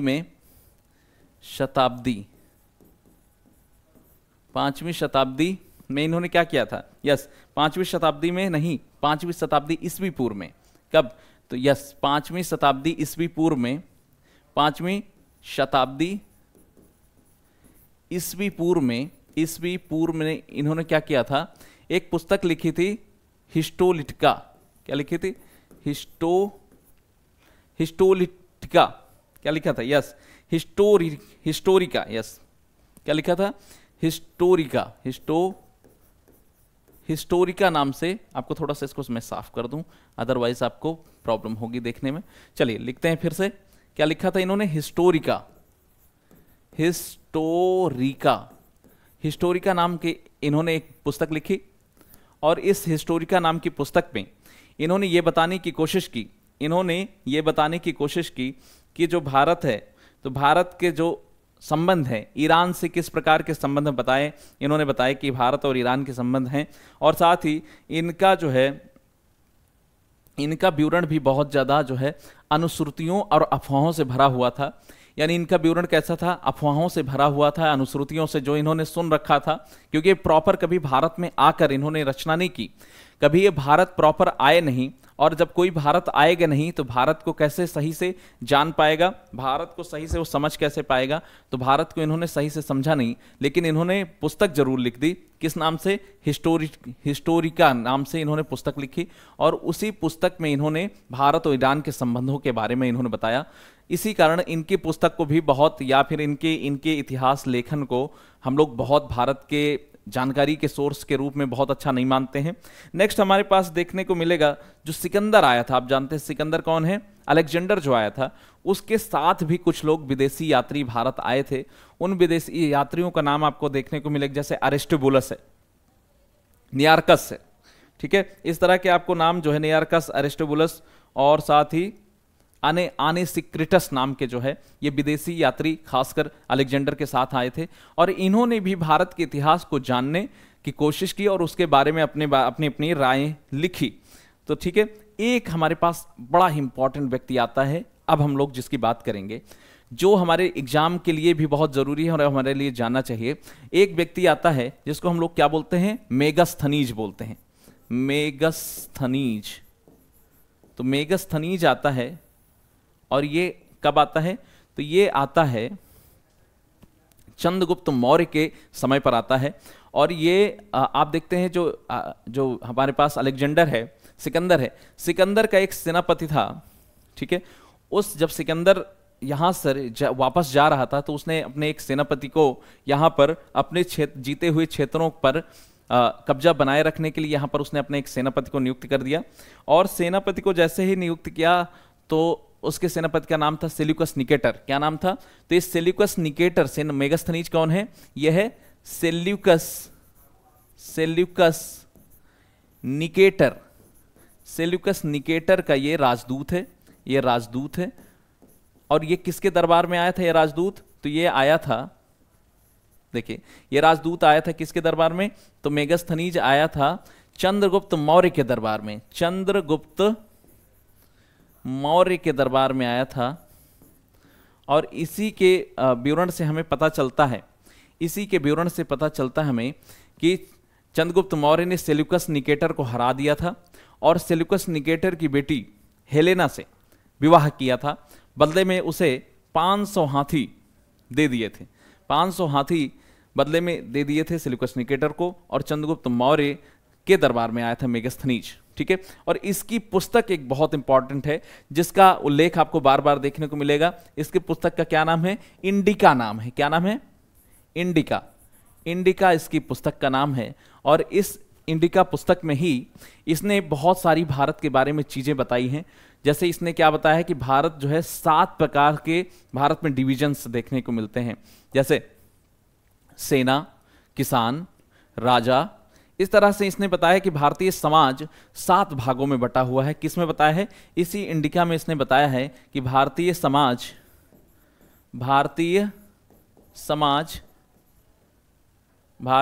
देखिए भारतीय समाज 7 भागों में बटा हुआ है, 7 भागों में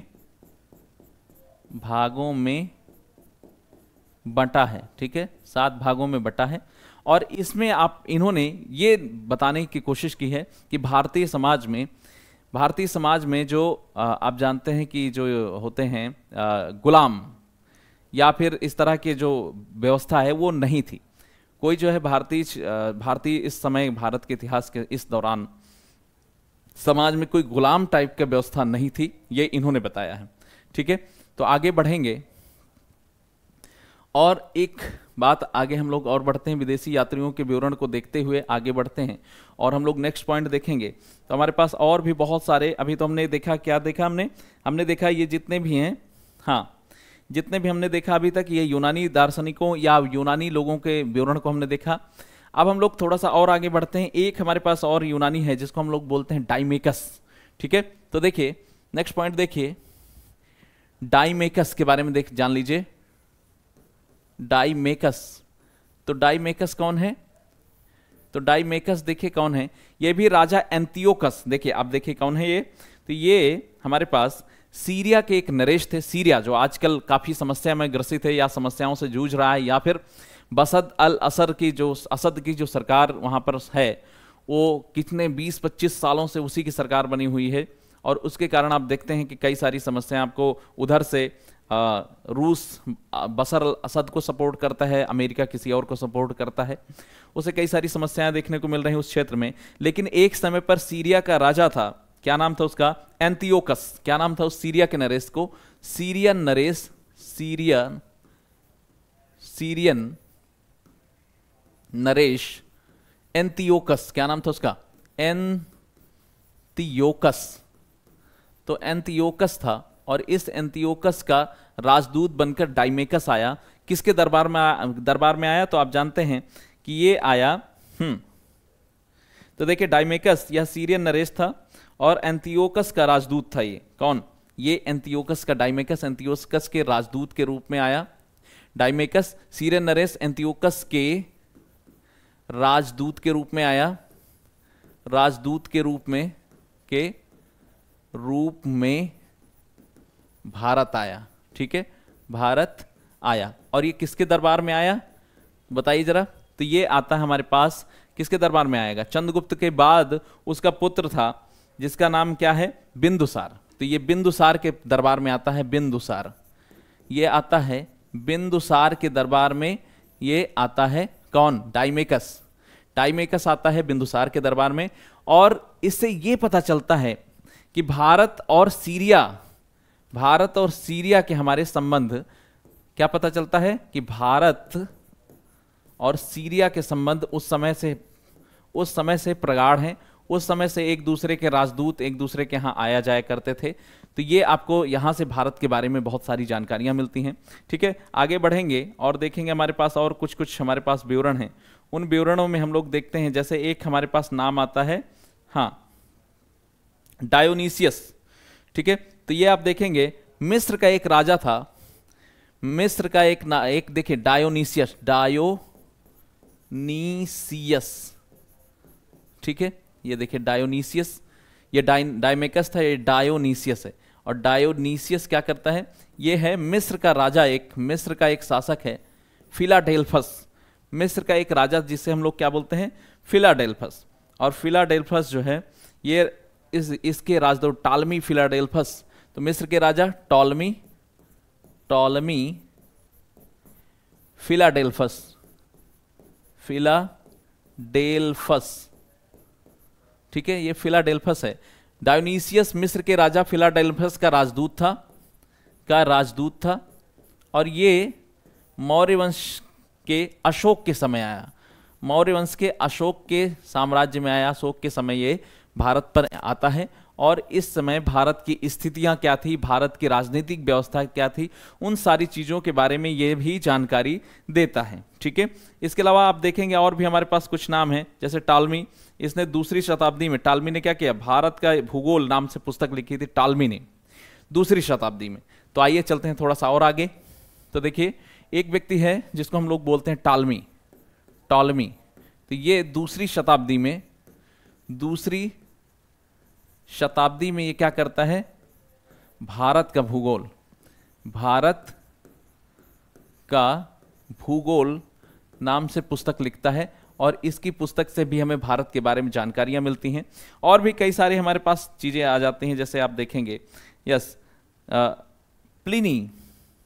प्लिनी और पेरिप्लस ऑफ द इरीथियन सी, ये दो नाम आ जाते हैं। प्लिनी ने, देखिए प्लिनी नाम आपको देखने को मिलेगा, प्लिनी। तो प्लिनी नाम का एक हमारे पास यूनानी इतिहासकार है, वो भी मिल जाता है। यूनानी एक दार्शनिक है और उसका विवरण मिलता है हमें। ठीक है, तो देखिए इसने नेचुरल हिस्ट्री नाम से पुस्तक लिखी है। किस नाम से? नेचुरल हिस्ट्री नाम से इसने नेचुरल हिस्ट्री नाम से पुस्तक लिखी है, प्लिनी ने। और इस नेचुरल हिस्ट्री में भारत के बारे में इसने काफ़ी कुछ लिखा है। भारत के जो हमारे पास पेड़ पौधे हैं, भारत के खनिज पदार्थ, पशुओं वगैरह के बारे में इसने काफ़ी कुछ लिखा है। ठीक है, नेचुरल हिस्ट्री भारत के बारे में, भारत के पेड़ पौधे,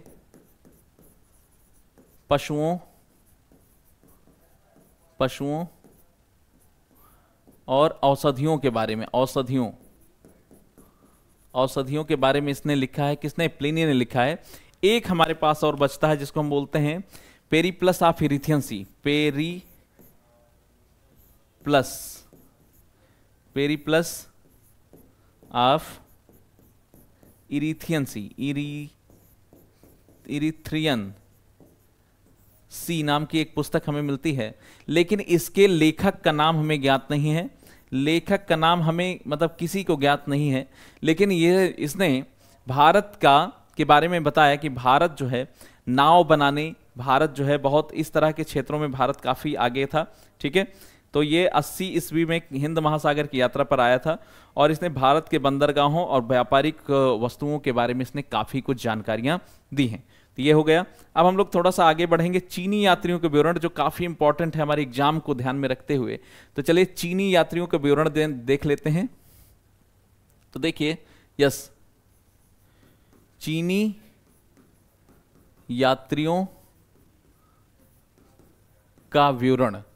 तो चीनी यात्रियों का विवरण देखेंगे हम लोग, किस प्रकार से चीनी यात्री भारत में आए बौद्धिज्म को सीखने, भारत को जानने, और बौद्धिज्म को सीखने के क्रम में वो नालंदा विश्वविद्यालय में पढ़ाई किए, या फिर तक्षशिला विश्वविद्यालय को उन्होंने देखा, विक्रमशिला विश्वविद्यालय को उन्होंने देखा, और इस प्रकार से भारत में ही रहकर, भारत में कुछ कुछ सालों तक रहकर उन्होंने क्या किया, भारत को समझा। भारत से बहुत सारी बौद्ध धर्म से जुड़ी हुई पुस्तकें, पांडुलिपियां लेकर वापस चाइना गए और वहां पर चाइना में भारत के बौद्धिज्म को मजबूत किया। और मैं आपसे एक प्रश्न पूछता हूं, वो प्रश्न यह है कि भारत जो चाइना है, वो चाइना किस बौद्धिज्म के किस सेक्ट को मानता है? क्या वो हीनयान को मानता है या महायान को मानता है? ये आपसे बात है।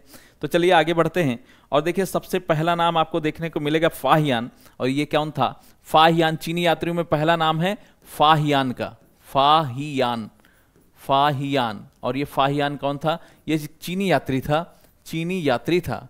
और इस चीनी यात्री ने क्या किया? तो इस चीनी यात्री ने क्या किया? तो फाहियान कब आता है? फाहियान आता है चंद्रगुप्त द्वितीय के समय। ठीक है, चंद्रगुप्त द्वितीय के समय ये आता है। चंद्रगुप्त द्वितीय का मतलब क्या है? चंद्रगुप्त द्वितीय का मतलब चंद्रगुप्त विक्रमादित्य। चंद्रगुप्त विक्रमादित्य की हम बात कर रहे हैं। और विक्रमादित्य ये किस वंश के थे? ये चंद्रगुप्त विक्रमादित्य हैं गुप्त वंश के शासक चंद्रगुप्त विक्रमादित्य के समय ये आता है भारत। और भारत आने के साथ ये क्या करता है? मध्य प्रदेश के समाज संस्कृति के बारे में लिखता है, और बहुत सारी चीजें बताने के बाद 14 वर्षों तक ये टोटल भारत में रहता है। कौन? फाहियान। देखिए दोस्तों, 14 सालों तक भारत में रहता है और भारत के धर्म संस्कृति व्यवस्थाओं को जानता, सीखता, समझता है। ठीक है, इसके अलावा आप देखेंगे एक हमारे पास चीनी यात्री और है जिसको हम बोलते हैं संयुगन। क्या बोलते हैं? दूसरा नाम आ जाता है संयुगन। और ये संयुगन ये 518 ईस्वी के आसपास, 518 ईस्वी के आसपास ये आता है। और भारत में ये 3 वर्षों तक बौद्ध धर्म की प्रतियां प्राप्त करता है। 518 में ये भारत आता है। 518 में भारत आता है और 3 वर्ष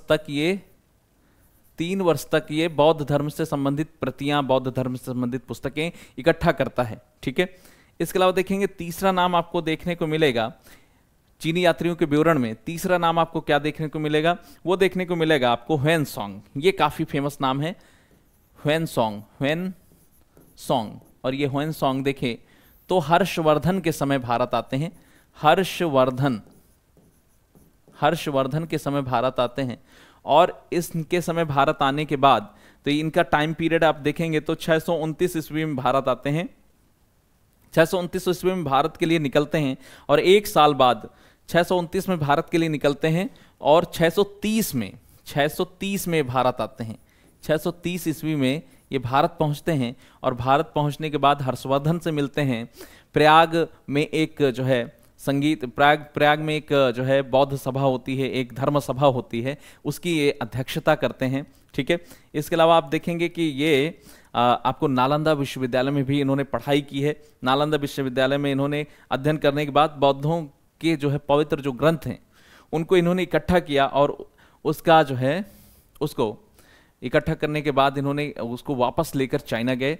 और इनका जो विवरण है, इनका जो विवरण मिलता है वो किस नाम से मिलता है, तो इनका विवरण, ह्वेनसांग का जो विवरण मिलता है वो मिलता है CU की के नाम से, CU की के नाम से इनकी पुस्तक या इनका विवरण मिलता है। इन्होंने लिखा है CU के नाम से अपना विवरण, चीनी यात्री ने अपना विवरण लिखा है। ठीक है, तो ये सारी चीजें हो गई। इसके अलावा एक अंतिम हमारे पास चीनी यात्री आता है, उस चीनी यात्री को हम लोग क्या बोलते हैं, उसे हम बोलते हैं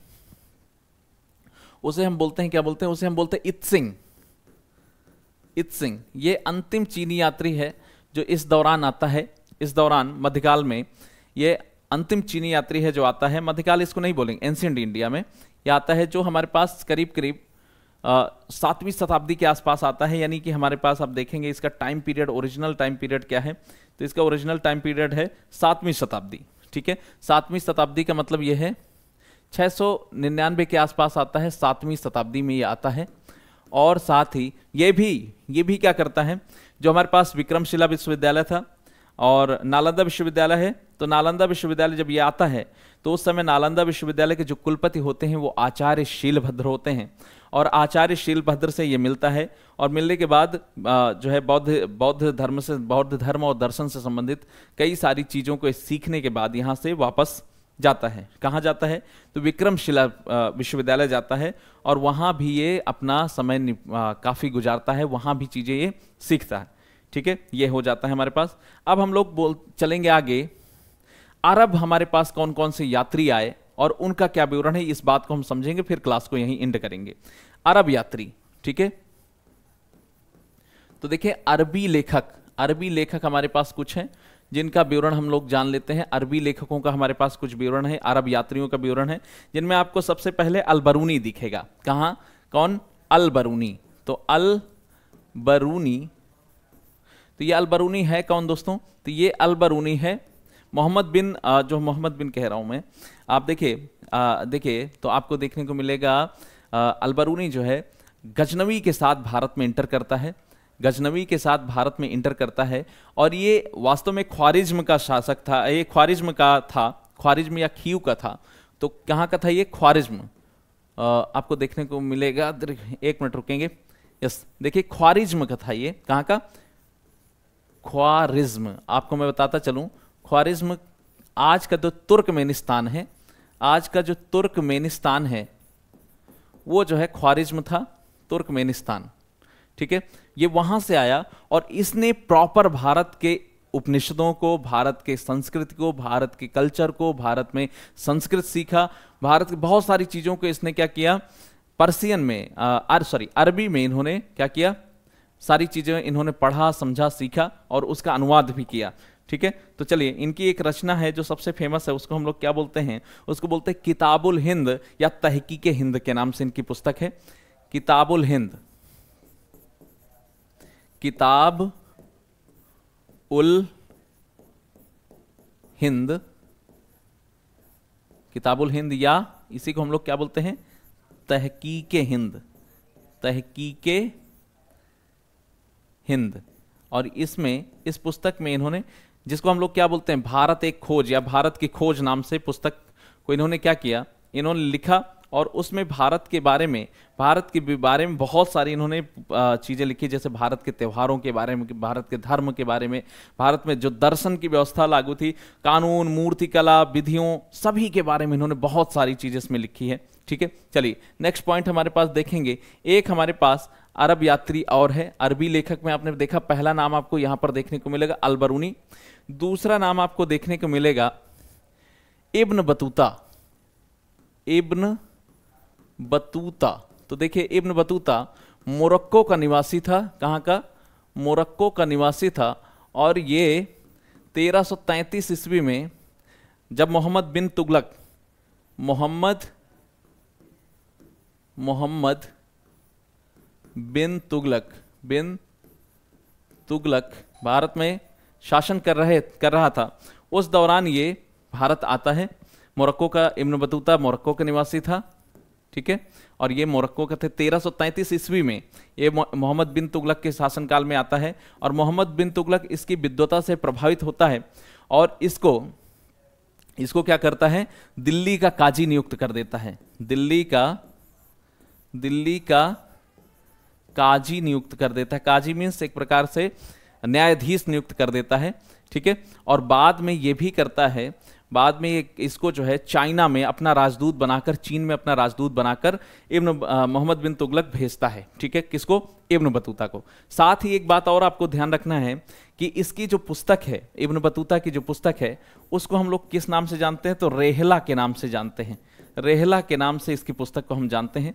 और इसकी पुस्तक को हम किस नाम से जानते हैं? रेहला के नाम से जानते हैं। इसी में इसने भारत के बारे में अपने सारे के सारे विवरणों को इसने लिखा है, ठीक है। इसने सारे के सारे विवरणों को लिखा है।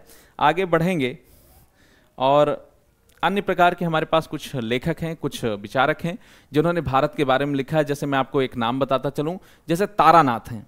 कौन है? तारानाथ। तो उन्होंने क्या किया? उन्होंने ये एक्चुअली एक तिब्बती हैं, और इन्होंने, तारानाथ ने क्या किया? तिब्बती होने के साथ ही इन्होंने भारत में जो बौद्धिज्म है, उस बौद्धिज्म को इन्होंने वहां पर प्रचारित किया।